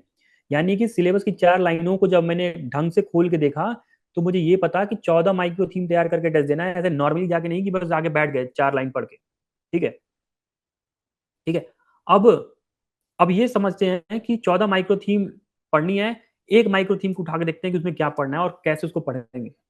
अब जैसे मान लो कि तुम्हारा ये केस लॉज वाला ही माइक्रो थीम पकड़ लेता हूं मैं, ठीक है, इसमें ज्यादा क्वेश्चन दिख रहे हैं, इसको ज्यादा पकड़ लेता हूं मैं। ठीक है, अब इस पे क्वेश्चन आया हुआ है कि अगर मुझे केस लॉज वाली माइक्रो थीम को पढ़ के निपटाना है, तो मुझे कॉन्स्टिट्यूशनल मोरालिटी को पढ़ के निपटाना होगा, और उस पर क्या जुडिशियल जो है जजमेंट्स आए वो निपटाना होगा। That's one thing. Gender justice पे क्या क्या कॉन्स्टिट्यूशनल प्रोविजंस है और क्या क्या केस लॉज हैं, जुडिशियल डिसीजंस है, वो पढ़ना पड़ेगा। सिमिलरली राइट टू इन्वायरमेंट पे जो है रेवलेंट केस लॉज क्या है, environmental problems bye supreme court, और उस पर क्या केस लॉज है। ठीक है, और कोई लो केस क्या है। तो मोटा मोटा ये सारी चीजें मुझे निपटानी है इस माइक्रो थीम को कंप्लीट करने के लिए। तो अब मैं क्या करूंगा, मुझे पता चल गया टॉपिक कि इस पर्टिकुलर माइक्रो थीम के लिए मेरे पास चाहिए 4-5 टॉपिक मिल गए मुझे पढ़ने के लिए। अब मैं सीधे कहाँ जाऊंगा, मेन से कंटेंट पे, जिसका कंटेंट आपको कहीं लक्ष्मीकांत में नहीं मिलने वाला, कहीं लक्ष्मीकांत में नहीं मिलने वाला है, ये बात जान जाओ। ठीक है, इसके लिए आपको कहाँ जाना पड़ेगा, एक्सपेक्टर नोट्स में। आज जो एक्सपेक्टर नोट्स में दिखा देता हूँ कैसे पढ़ना है। ठीक है, अब आप, ये एक्सपेक्टर नोट्स है किसके, पॉलिटी के। अब यहाँ देखो लिखा है कॉन्स्टिट्यूशनल मोरालिटी, लिखा है यहाँ पे, ये आपको पढ़ना है। ठीक है, कॉन्स्टिट्यूशन मोरालिटी के एलिमेंट्स क्या हैं ये आपको पढ़ना है। कॉन्स्टिट्यूशन मोरालिटी के क्या सिग्निफिकेंस है, ये जो सारी चीजें यहाँ दी हुई हैं ये आपको पढ़ना है। जजमेंट्स जो क्वेश्चन ने पूछा था ये रहा, यहाँ पे दिया हुआ है, ठीक है। क्रिटिसिज्म क्या है वो भी दिया हुआ है, एक ब्रॉड वे में दिया है, ऐसा नहीं कि बस आपने जो है टॉपिक वहां से उठाया वही वही आ जाएगा, पूरी अंडरस्टैंडिंग के साथ दिया हुआ है। वेरियस एस्पेक्ट्स में जजमेंट आप देखो, यहाँ पे इन्वायरमेंट पे जजमेंट पूछा था, यहाँ पे दिया हुआ है। जेंडर जस्टिस पे पूछा हुआ था क्वेश्चन, यहाँ पे देखो, अगर जेंडर जस्टिस पे यहाँ क्वेश्चन पूछा हुआ है, ये सब यहाँ दिया हुआ है। तो मेंस का वन स्टॉप सॉल्यूशन पूरा दे दिया आपको मैं, ठीक है। मेंस का पूरा वन स्टॉप सॉल्यूशन दे दिया, ये सारी चीजें आपके एक्स फैक्टर में मिल जाएंगी, ठीक है। उसके बाद न केवल वही चिल्ड्रन पे कुछ इंपॉर्टेंट जजमेंट दे दिया, ट्राइबल्स पे दे दिया, माइनॉरिटीज पे दे दिया, इंपॉर्टेंट होते हैं ये सारी चीजें, ठीक है। उसके बाद next making of the constitution का जो प्रीएम्बल वाला पार्ट है वहां पे आ गया, ठीक है। तो अगर आप देखोगे तो ये जो आपका माइक्रो थीम है यहाँ से तैयार हो जाती है। इसी तरह आपको सारी माइक्रो थीम्स पढ़नी है, कंटेंट मिल गया आपको, आपको सिलेबस मिल गया, आपको सिलेबस माइक्रो थीम मिल गई, आपको माइक्रो थीम पे कंटेंट मिल गया। अब आपको क्या करना है पढ़ने के बाद, पेपर लिखना है, पेपर। अब देखो हमारा ये पहला बेसिक टेस्ट है जो हमने डाला हुआ, ठीक है। अब हमने कोशिश की है कि इसमें हम लगभग सारी माइक्रो थीम्स पे क्वेश्चन पूछ लें। अमेंडमेंट्स पे देखो क्वेश्चन पूछ लिया, अमेंडिंग ऑफ द कॉन्स्टिट्यूशन, ठीक है। Preventive detention law, fundamental right से पूछ लिया क्वेश्चन, देखो उसी के अंदर आता है ना ये। सेपरेशन ऑफ पावर पे अगेन क्वेश्चन पूछ लिया, ठीक है। लोकल बॉडीज पे पूछ लिया, देखो फेडरलिज्म पे पूछ लिया, फेडरल बार्गेन से पूछ लिया, इमरजेंसी पे पूछ लिया, ठीक है। जुडिशरी और जो क्या कहते हैं जस्टिस पे पूछ लिया हमने। उसके बाद देखोगे अगेन फेडरलिज्म पे पूछ लिया, वेल परफॉर्मिंग स्टेट्स, प्रियम्बल पे अगेन पूछ लिया, फंडामेंटल राइट और डीपीएस पे एक साथ करके पूछ लिया। तो हमने कोशिश क्या की कि जो भी आपने पढ़ा पीवाईक्यूज के बेसिस पे चीजों को, उस पे आपसे लिखवा लें एक राउंड, ठीक है। अब आप क्या करोगे, लिखोगे, ठीक है। आप इस पे पेपर लिखोगे, आपकी कॉपी इवेल्युएट होगी, इवेल्युएट होने के बाद इसके मॉडल आंसर्स आप चेक करोगे, मॉडल आंसर चेक करने के बाद हमारे पास डिस्कशन आएगा, डिस्कशन से हम आपको इंप्रूव कराएंगे। और डिस्कशन में हम क्या करते हैं वो भी अभी समझा दूंगा मोटा मोटा। इतना आपको समझ में आया कि नहीं, आपको पता चल रहा है कि नहीं, ये पूरा इकोसिस्टम है। अब नमता कह रहा है कि मैं रेडी हो गया टेस्ट लिखने के लिए, इसको बताने से रेडी नहीं होना है, इसमें तो बस चमकेगा, पढ़ना पड़ेगा जाके घर पे 7 दिन, उसके बाद तुम रेडी हो गए। नमजा अभी रेडी हो गया, अभी मैं लिख दूंगा बस, ऐसे ऐसे नहीं होगा रमजा, ठीक है। सिमिलरली एक और एग्जांपल दिखा देता हूं मैं तुमको। सिमिलरली एक और एग्जांपल देता हूं, let's say you decided to give the ethics test, right. Let's say you decided to give the ethics test. अब मैं एथिक्स के जरा उस पे आ जाता हूं कि सिलेबस क्या है। जैसे मान लो 14वां टेस्ट हमारा क्या है, एथिक्स का है, ठीक है। अब एथिक्स के हमने टॉपिक दे दिए, टॉपिक 1, 2, 3, 4, 6। अब ये मैंने कहा सर 4 के बाद 5 आता है, 6 कहाँ गया, वो भी केयरफुली हमने उसको किया हुआ है, उसकी लॉजिक बाद में समझा दूंगा, बहुत टाइम लगेगा अभी, ठीक है। तो ये देखो 1, 2, 3, 4, 6, ठीक है। 5वां नीचे वाले में, उसका भी लॉजिक है क्यों उसको वहां डाला है, ठीक है। तो ये देखो, अब मान लो कि पहला टॉपिक है ethics and human interference, human values, attitude, aptitude. अब इसमें कुछ समझ नहीं आ रहा कि क्या क्या करना है, आप सीधे माइक्रो थीम खोलो, माइक्रो थीम खोल के आप चले जाओ वहां पे एथिक्स वाले पॉइंट पे। यहाँ पे मैं एथिक्स पे आ जाता हूँ, if you can see this,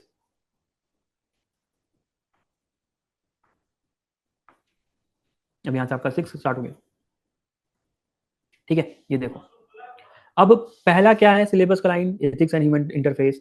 अब इससे मुझे समझ नहीं आ रहा, essence of the determinant of the ethics in human action, dimension, consequences, और पता नहीं क्या क्या, ethics in private private relation, कुछ समझ नहीं आ रहा। लेट्स से बिगिनर की तरह मैं अगर पढ़ रहा हूँ तो मुझे कुछ समझ नहीं आ रहा। जब मैंने पहली लाइन देखी तो पहला माइक्रो मिला अप्लाइड एथिक्स, मुझे अप्लाइड एथिक्स पढ़ना है, मुझे इतना समझ आ रहा है, ठीक है। उसके नीचे कॉन्सिक्वेंसेस ऑफ एथिक्स में ये टॉपिक से पढ़ना है, नॉर्मेटिव एथिक्स से पूछा है, डिटरमिनेंट ऑफ एथिक्स से ये पूछा है। तो मोटा मोटा मुझे अब समझ में आएगा कि क्या पूछ रहा है, ये सारी चीजें मैं पढ़ूंगा इस लाइन से। अप्लाइड एथिक्स में क्या पूछ रहा है, देखो अप्लाइड एथिक्स में क्या पूछ रहा है, जेंडर एथिक्स पे क्वेश्चन पूछ रहा है, इन्वायरमेंटल एथिक्स पे क्वेश्चन पूछ रहा है, ठीक है। Global global warming, global warming and climate change, digital technology, online ethics पे क्वेश्चन पूछ रहा है, अगेन ऑनलाइन मेथोडोलॉजी, अगेन ये भी उसी पे क्वेश्चन पूछ रहा है, again dam construction, environmental ethics पे क्वेश्चन पूछ रहा है, एआई एथिक्स पे क्वेश्चन पूछ रहा है, अगेन डिजिटल एथिक्स या इंटरनेट एथिक्स पे क्वेश्चन पूछ रहा है, अगेन इन्वायरमेंटल एथिक्स पे क्वेश्चन पूछ रहा है। यानी कि देखो कितनी बार रिपीटिशन हो रहा है एक ही तरीके के टॉपिक का इस पर्टिकुलर अप्लाइड एथिक्स में। अब मुझे ये टॉपिक प्रिपेयर करना है, मैं सीधे जाऊंगा एथिक्स के एक्सपेक्टेड नोट्स पे, ठीक है। एथिक्स के एक्सपेक्टेड नोट्स है जहाँ पे अप्लाइड एथिक्स शुरू हो रहा है। देखो यहाँ पे भी एक बार हमने क्वेश्चन डाल दिया है ताकि बच्चा भटके ना, ठीक है। ये अप्लाइड एथिक्स शुरू हुआ, ये एक्सपेक्टेड नोट्स है। इन्वायरमेंटल एथिक्स मिल गया आपको शुरू में ही, पढ़ो इसको, ठीक है। इन्वायरमेंटल एथिक्स मिल गया, और अप्रोच 6P अप्रोच लगाना है, क्या लगाना है, वो सारी चीजें यहाँ पे दिख गई। अदर फ्रेमवर्क दे दिया, आंसर राइटिंग के फ्रेमवर्क है जिसपे पॉइंट्स जनरेट करते हो आप, ठीक है। वे फॉरवर्ड दे दिया। मेडिकल एथिक्स, मेडिकल एथिक्स पूछा नहीं है बट बहुत इंपॉर्टेंट मेडिकल एथिक्स जो है अप्लाइड एथिक्स का पार्ट है, वो भी दे दिया, राइट। तो द थिंग इज कि वेरी कॉम्प्रिहेंसिवली सारी चीजें कवर्ड हैं, ठीक है। अबॉर्शन, प्रो चॉइस वर्सेस जो डिबेट होती है pro choice versus pro life, abortion की डिबेट, अबॉर्शन भी अप्लाइड एथिक्स का पार्ट है। So will get to euthanasia, whether we have to take the life of people या ना लेना चाहिए, उसका जो डिबेट है, आर्गुमेंट है, वो बायोटेक्नोलॉजी एथिक्स, ठीक है। ये जो सारी चीजें you will find, media ethics, another ethics, right. AI ethics भी नीचे है, स्पोर्ट एथिक्स, एआई एथिक्स देखो ये आ गया। सो नाउ ये सारी चीजें आपको पढ़नी है, इसके बेसिस पे आपको टेस्ट लिखना है, टेस्ट आपको चेक कराना है, और चेक करा के हमारे साथ डिस्कशन करना है, जहाँ पे आपको हम आंसर राइटिंग के और भी न्यूआंसेस को सिखाएंगे। तो कंटेंट का गेम, टाइम टेबल का गेम, ये जो सारी चीजें है ना, ये सॉल्व हो जाता है आपको सिर्फ और सिर्फ। अच्छा, आपको समझ में आया इसका यूज कैसे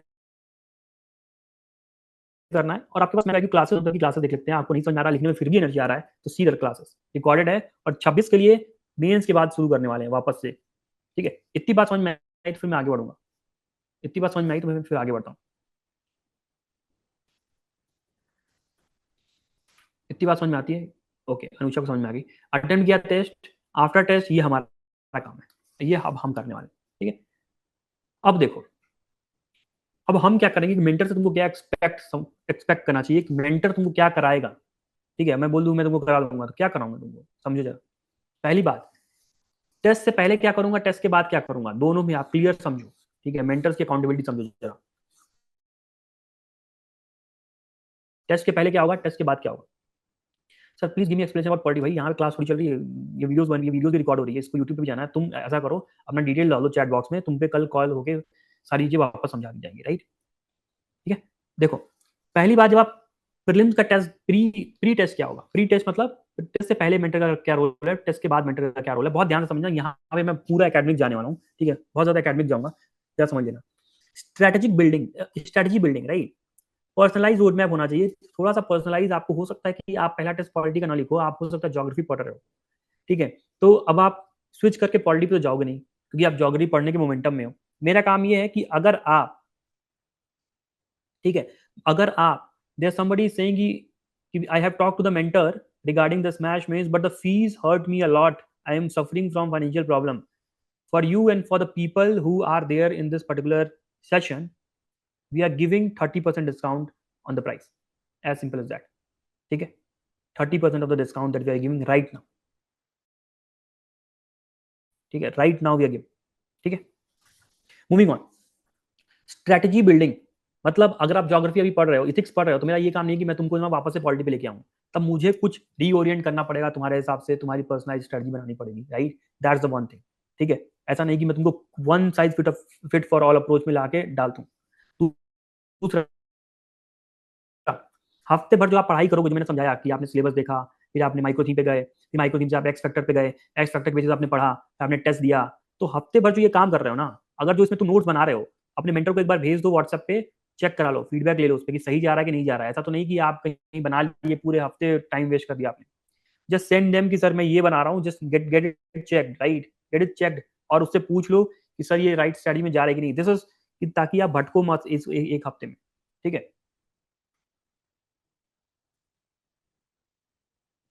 ठीक है, ठीक है। भटको मत आप एक हफ्ते में। This is what is the pre test के पहले होता है। मेंटर आपको नोट्स मेकिंग के लिए गाइडेंस दे देगा। आप जो नोट्स बना रहे हो उसको व्हाट्सएप पे भेज दो, उसको स्क्रीनशॉट लेके, वो सही बता देगा कि तुम सही डायरेक्शन में जा रहे हो कि नहीं जा रहे हो, ठीक है। और पर्सनलाइज रोड मैप कर देगा आपको, जहां पे आप फंस रहे हो, जैसे आपको पता नहीं है कि जैसे इसके बाद कितना पुश लगना चाहिए, जो आपका सफिशियंट मटेरियल पुराना वाला जो आपने अभी तक पढ़ के आए हो, क्या वो एकदम बेकार हो गया है क्या, नहीं, उसको कैसे यूटिलाइज कर सकते हैं, वो सारी चीजें जो आप मेंटर्स के बैठ के बात कर सकते हैं। ऐसा नहीं कि आपको सब कुछ नया करना पड़ेगा, उसमें जो चीजें आपने ऑलरेडी की हुई हैं, आप हो सकता है 1 साल से 1.5 साल से प्रिपरेशन में हो, 2 साल से प्रिपरेशन में हो, वो भी चीजों को कैसे इनकॉर्पोरेट करना है ताकि आपका एफर्ट ज्यादा ना लगे, वो सारी चीजें जो है मेंटर आपके साथ कर लेता है। और जब आप टेस्ट लिखते हो, तो टेस्ट में आपको इंप्रूव कराता है mentor, that is the real value that unlock. अभी ध्यान देखो, चैट बंद कर दो बिल्कुल भी, ठीक है, चैट बिल्कुल भी बंद कर दो, अब यहां ध्यान देखो, ठीक है। पोस्ट टेस्ट डिस्कशन में क्या होता है, let's understand this what the mentor does, ठीक है। Here the real value unlock. मैं तुम्हारे साथ अगर पोस्ट डिस्कशन कर रहा हूँ तो मैं क्या करूंगा, लेट्स अंडरस्टैंड दिस। तो मुझे इसके लॉक करने दो वरना ये इधर उधर मूव करेगा। हॉरिजॉन्टल, ठीक है। सबसे पहले तुमने क्वेश्चन देखा, तुमको क्वेश्चन डिकोड करना आता कि नहीं है वो सिखाऊंगा। सबसे पहले तुमको थीम एंड डिमांड अप्रोच पे ट्रेन करूंगा। थीम और डिमांड अप्रोच पे क्या करूंगा, ट्रेन करूंगा। दैट्स माय फर्स्ट थिंग, यहाँ पे फर्स्ट लिखा है फर्स्ट, ताकि तुमको क्वेश्चन को स्ट्रक्चर करना आए। स्ट्रक्चर करना का मतलब क्या हुआ, तुम क्वेश्चन का आई बी सी ढूंढ पा रहे हो, that is intro body conclusion तुम पता कर पा रहे हो। दूसरा, आईबीसी ढूंढने के बाद आप ये समझ पा रहे हो कि क्वेश्चन ने क्या पूछा है, रेदर देन आप क्या बता रहे हो, कहीं उसमें इनकंसिस्टेंसी या गैप तो नहीं है। The lot of time what happens is कि क्वेश्चन पूछा कुछ और है, ठीक है, ठीक है, आज कुछ और है, ठीक है, और आप जो बता रहे हो उसमें बहुत बड़ा गैप है, that you are telling, right, things that you are writing या telling, this is lot of gap. ये जो है वो गैप कैसे क्या होता है, थीम डिमांड अप्रोच से गैप क्लोज होता है। मैंने थीम डिमांड अप्रोच पे बहुत सारी वीडियोस ली हैं, उसी को बार बार अप्लाई करवाना, अलग अलग तरीके के क्वेश्चन में उसको सेट करना, आपको सही स्ट्रक्चर मिल जाए, यानी कि आपको सही आईबीसी मिल जाए। जैसे मुझे यहाँ पे ड्रॉ करना पड़ेगा, आपको सही तरीके का इंट्रो बॉडी कंक्लूजन मिल जाए। This is what the game of theme demand approach. Structuring सीखना बहुत जरूरी है कि आपके पास इंट्रोडक्शन में आपको क्या लिखना है, बॉडी में आपके पास कितनी हेडिंग्स होने चाहिए, आपको बियॉन्ड डिमांड जाना है कि नहीं जाना है, डायरेक्टिव का फंक्शन आपको पता है कि नहीं पता है, डिस्कस का मतलब 70-30 अप्रोच होता है, क्रिटिकली एग्जामिन का मतलब 50-50 अप्रोच होता है, कैसे लगाएंगे, वो सारी चीजें आपको समझ में आएगी, ठीक है। और जो मैंने आपको ऊपर जो चीज दिखाई, जो लवन्या की मैंने आपको ऊपर कॉपी दिखाई थी, if I can show you again that, अगर आप ऊपर देख पा रहे हो तो ये जो पूरी ब्रेन स्टॉर्मिंग हुई है ना, ये जो जो इतना डीप वर्क जो किया गया है, ये थीम डिमांड अप्रोच का ही गेम है। ये पूरा का पूरा गेम किसका है, थीम डिमांड अप्रोच का गेम है। तो एक मेंटर आपको हर एक क्वेश्चन पे ऑलमोस्ट ये सिखाता है कि तुम ये तो गलत नहीं कर रहे हो, द फर्स्ट थिंग, ठीक है। इतनी बात समझ में आती है, आगे बढ़ता हूँ, ठीक है। तो ये इतना पकड़ना आसान नहीं है, बहुत बार प्रैक्टिस चाहिए होती है इसके लिए, it is not that easy, और आपको थोड़ा लग के थोड़ा दिमाग लगा के काम करना पड़ेगा इसके ऊपर, राइट, ठीक है। तो ये समझ में आ गई बात, ठीक। उसके बाद क्या होता है कि आपको ये तो आ गया, फिर आपको स्ट्रक्चर समझ में आ गया, अब आपको समझ में आ रहा है कि यूपीएससी पूछ क्या रहा है आपसे, क्वेश्चन पूछ क्या रखा है। आप कमेंट जैसे कि स्टेटमेंट बेस्ड वाले क्वेश्चन को आप डिकोड कर लेते हो, आप जो है जैसे क्या कहते हैं, आफ्टर स्टेटमेंट भी अगर क्वेश्चन कंटिन्यू करता है उसको भी डिकोड कर लेते हो, सब कुछ आप डिकोड कर लेते हो। नाउ द थिंग इज कि आपको अब क्या आ रहा है, कि आपको अब क्या चाहिए, कि जब भी आप बॉडी लिख रहे हो ना, बॉडी मतलब आपने हेडिंग बनाई, अब इसके लिए आपको पॉइंटर्स लिखना है, 1 2 3 4 5 6। अब आप यही नहीं जनरेट कर पा रहे, आपको यही नहीं रिकॉल कर पा, आप 2 पॉइंट के बाद आपको याद नहीं आता point. That is what framework based answer writing. Framework based answer writing कि पॉइंट्स कैसे रिकॉल करें, ठीक है, पाइस अप्रोच लगा के पॉइंट्स रिकॉल करें, स्टेपल अप्रोच लगाएं, या आप स्टेक होल्डर अप्रोच लगा रहे हो, या आप कॉम्पोनेंट बेस्ड अप्रोच लगा रहे हो। फॉर एग्जाम्पल अगर फूड प्रोसेसिंग का क्वेश्चन है, तो फूड सिक्योरिटी के क्या क्या पिलर है, अवेलेबिलिटी, एक्सेसिबिलिटी, अफोर्डेबिलिटी, इन तीनों पिलर्स का यूज करके मैं पॉइंट जनरेट कर सकता हूँ। या मैं एसडीजी अप्रोच लगा के जो 17 एसडीजी हैं उनके बेस पे पॉइंट जनरेट कर सकता हूँ। या अगर आप देखो कि कोई जैसे सोशल जस्टिस का क्वेश्चन है, जैसे सोशल जस्टिस का कोई क्वेश्चन है और वनरेबल सेक्शन पे क्वेश्चन है, ठीक है, तो यूनाइटेड नेशन डेवलपमेंटल रिपोर्ट आती है, यूएन, ये एक रिपोर्ट आती है, राइट। इसके पिलर्स होते हैं, 3 इंपॉर्टेंट पिलर्स होते हैं जिसके अंदर 10 पैरामीटर्स होते हैं, जहाँ पे cooking, sanitation, living standard, right, year of schooling, education, health, ठीक है। वो सारे पैरामीटर्स के बेसिस पे मैं पॉइंट जनरेट कर सकता हूँ। कॉम्पोनेंट बेस्ड अप्रोच रहना, तो हर एक लिस्ट से क्या कहते हैं कि सब्जेक्ट स्पेसिफिक इंपॉर्टेंट रिपोर्ट्स भी होती हैं जिसके कुछ पिलर्स होते हैं, उनके बेसिस पे आप कॉम्पोनेंट बेस्ड अप्रोच लगा के पॉइंट जनरेट कर सकते हो। वो सारी चीजें आप सीखते हो एक मेंटर के साथ बैठ के, ठीक है। दूसरी बात तो ये रही, तीसरी बात क्या हुई, what is the third thing that you learn from A mentor, ठीक है। What is the third thing that you learn from A mentor is, अब आपके पास लिस्ट से कि आपने सारे डायमेंशन पकड़ लिया, आपको हेडिंग बनाना आ गया, आपके पॉइंट्स रिकॉल हो रहे हैं, बट ऐसा नहीं है कि आपको रिकॉल हो गया तो बस आपका वहां काम हो गया, आपको वैल्यू एडिशन करना पड़ेगा, राइट, वैल्यू एडिशन करना पड़ेगा, आपको इसको सब्सटेंशिएट करना पड़ेगा, ठीक है, सब्सटेंशिएट करना पड़ेगा एग्जाम्पल के साथ या आर्गुमेंट के साथ। वो जो सारी चीजें हैं वो वैल्यू एडिशन का पार्ट होता है, और एक मेंटर एक्सपोज कर देता है कि आपका वैल्यू एडिशन बहुत कमजोर है, डेटा बहुत पुराना है, सब्सटेंशिएट तुम कर नहीं पा रहे, आर्टिकुलेशन को आ नहीं रहा, ये सारी जो चीजें ना वो वैल्यू ऐड हो नहीं पा रही है आंसर में, वो सारा एक मेंटर आपके साथ घंटे भर बैठता है, हर एक पेपर पे वो सिखाता है। तो this is what the job of a mentor in the post test discussion, ताकि आप हर सब्जेक्ट को अकॉर्डिंगली उसके फ्रेमवर्क को समझें, उसके क्वेश्चन को डिकोड कर पाएं, उसके क्या वैल्यू एडिशन है उसको इंप्रूव कर पाएं। और the most important job of a mentor is कि एक मेंटर अराउंड काफी सारे बच्चों को देख रहा होता है, तो उसको एवरेज लेवल पे उसके पीयर्स का परफॉर्मेंस भी पता होता है। और हमारे स्मैश में रैंकर्स वैंकर्स भी बहुत सारे होते हैं, ठीक है। तो सिमिलर क्वेश्चन पे कौन बेटर लिख रहा है, किसका कंटेंट ज्यादा बेटर है, कौन सा कंटेंट एवरेज लेवल पे आ चुका है, जितना लिखोगे नंबर जरूर आ जाएगा। वो सारी जो चीजें हैं, बिलो एवरेज तो नहीं जा रहे, वो सारी चीजें मेंटर एक्सपोज कर देता है पोस्ट डिस्कशन में। उसके बेसिस पे आपको जाके काम करना होता है और उसके बेसिस पे आपको इंप्रूव करना होता है। और सिमिलर प्रोसेस आप दूसरे टेस्ट के लिए रिपीट करो, ठीक है। तो last, this is the last, this is the last, right, this is the last slide. उसके बाद हम जा रहे हैं। उसके बाद अगर आप देख लो कि आज आप जुलाई में हो, आपको नवंबर तक बेसिक टेस्ट खत्म करना है, ठीक है। उसके बाद 2 महीने बचेंगे, आपको एडवांस टेस्ट खत्म करना है, जहाँ पे करंट अफेयर्स होगा आपका, ठीक है। जहाँ पे आपका क्या होगा, ब्रेनस्टॉर्मिंग वाले क्वेश्चंस होंगे, मल्टीपल डिमांड होंगे, इम्प्लिसिट डिमांड होगी, core part, non core part. आपको ये वर्ड्स पता नहीं समझ में आ रहे हैं या नहीं आ रहे, बट ये सारी चीजें आप सीख जाओ मेरे साथ रह के, ठीक है। ये सारी चीजें आप मेरे साथ रह के सीख जाओगे।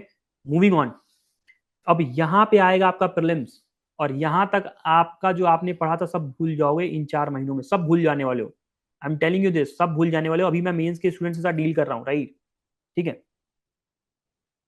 सब भूल जाने वाले हो। तो जो नोट्स बनाए हैं वही काम आएंगे, ये बात याद रखना। जो नोट्स बनाए हो, जो नॉलेज आपके साथ है, वो वही काम आएगी, ठीक है। अब क्या करना होता है प्रीलिम्स के बाद, लेट्स से तुमने प्रीलिम्स का एग्जाम क्लियर किया, ये बहुत इंपॉर्टेंट है और यही किया जाता है। 90 दिन होते हैं प्रीलिम्स और मेंस के बीच में, ठीक है। 90 दिन मोटा मोटा लेके चलते हैं। तो हमने 2 पार्ट में, 3 पार्ट में मिला, 40 दिन ये, 40 दिन, 80 दिन और 10 दिन ये, 90 दिन हुए। पहले 40 दिन में आपने जो पढ़ा था पिछले 6 महीनों में, मेंस की जो तैयारी की यहाँ पे, इसी को आप रिवाइज करते हो यहाँ पे, नोट्स को, गैप्स को, अपने पुराने टेस्ट को, सबको रिवाइज करके यहाँ पे एक राउंड ऑफ एफएलटी दे देते हो। जीएस 1 2 3 4 का एक राउंड इस महीने में दे सकते हो, हर हफ्ते लिख के, ठीक है। और पूरा वापस रिवाइज करते हो। उस जो पूरा जो पढ़ा है, यहाँ जो पूरा पढ़ा है ना, यहाँ जो आपने पूरा पढ़ा हुआ है, उसको रिवाइज करने में 1 महीना लगता है, ठीक है। 40 दिन लगते हैं, सॉरी 40 दिन लगते हैं। इसको पूरे को आपको कवर करने में वापस से 40 दिन देना ही पड़ेगा, क्योंकि आप लगभग सब कुछ भूल जाओगे। और इसके साथ ही आप फर्स्ट राउंड ऑफ एफएलटी लगाते हो, जीएस पेपर 1 2 3 4। और बहुत लोग का जिनका यही नहीं कंप्लीट हुआ रहता है ना, तो 40 दिन छोड़ो, उनका मेंस तक ही ये 30 दिन में कभी कंप्लीट नहीं होगा, कभी नहीं होगा, इसलिए वो मेंस नहीं निकाल पाते, ठीक है। जो रैंकर्स होते हैं वो 40 दिन में कंप्लीट कर लेंगे एक राउंड, ठीक है। दूसरे 40 दिन में वो क्या करेंगे, इसी चीज का रिवाइज करेंगे। अब 40 दिन में वापस से इस सारी चीज को रिवाइज कर लिया, 15 दिन या 20 दिन ज्यादा लेंगे, वापस से इस चीज को कंटिन्यू रिवाइज करते रहेंगे, प्लस नई चीजों को ऐड करते जाएंगे। न्यू वैल्यू एडिशन, इस महीने का करंट अफेयर्स हो गया, या पुराना करंट अफेयर्स हो गया, या कोई ईयर लॉन्ग बुकलेट जिनको वो फॉलो करते हैं मेंस के लिए, उसको कर लेंगे। यहाँ पे 1 पेजर बनाने का कंसोलिडेशन फेज में आ जाएंगे, यहाँ पे कंसोलिडेट करना शुरू कर देंगे अपने नोट्स को। जो चीजें उनको लग रहा है कि एक जगह होनी चाहिए, उनके दिमाग से उनको हेल्प करने वाली हैं एग्जाम में, वो सारी चीजें उसको करेंगे। और लास्ट के 10 दिन में वापस से सारी चीजों को रिकॉल करके एग्जाम दे आएंगे, ठीक है। और यहाँ पे सेकंड राउंड ऑफ एफएलटी लगाना होता है, जीएस 1 2 3 4 का सेकंड राउंड।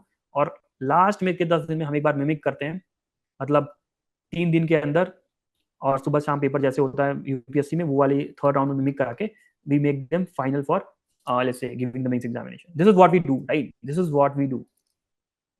और अगर आप स्मैथ के इकोसिस्टम में हो, will take you through this process. तुमको हम इस प्रोसेस के साथ लेके जाएंगे, रैंडम कहीं नहीं छोड़ने वाले, कहीं रैंडम नहीं, कहीं रैंडमनेस नहीं है। सिंपल थिंग इज कि द थिंग इज कि आपको समझना पड़ेगा कि आपके मेंटर्स की अकाउंटेबिलिटी क्या है और आपकी अकाउंटेबिलिटी क्या है, ठीक है। आपकी अकाउंटेबिलिटी ये है, ठीक है। ये 5 चीजें आपको करना है, ठीक है। 5 चीजें आपको करना है, और ये 5 चीजें आपको करनी है। और कैसे तोड़ तोड़ के पिलर वाइज देना था वो हमने किया हुआ है, वो हमारा काम है, ठीक है।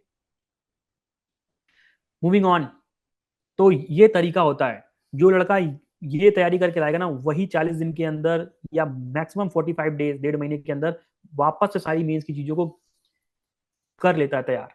और उसके ऊपर बिल्डअप करता है, डाइवर्सिटी देखता है, अदर चीजें जो कि बाउंसर आ सकती हैं उसके लिए तैयारी करता है, बहुत सारी एडिशनल चीज ऐड करता है।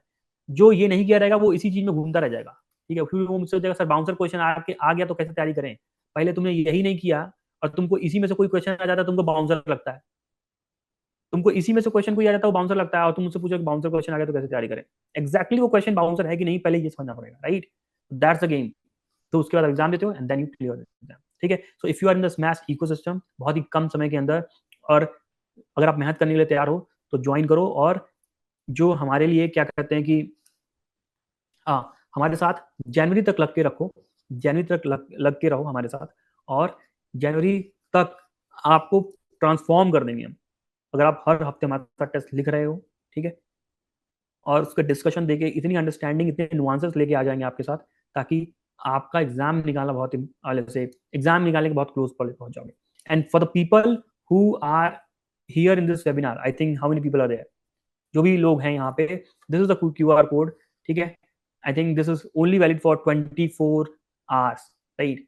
आप इसमें 30% स्मैश का, lot of people they said कि सर स्मैश की फीस बहुत ज्यादा है, because this much of rigour is required, right. They giving offering अभी तुरंत, जैसे you take the use of this particular QR code और डिस्काउंट ले सकते हो, राइट। Those people who are not able to, let's say the take smash नहीं ले पा रहे, the thing is you can just inform the team, let's say take a registration कर लो, maybe if you can not able to take the because of the money and any financial problem, you can just, what you can do is just inform the team, get the registration done, start the thing, right। दूसरा, अगर फिर भी नहीं कर पा रहे या इन्हीं वजह से, the process समझाया, तैयारी वैसे ही करनी है, ठीक है।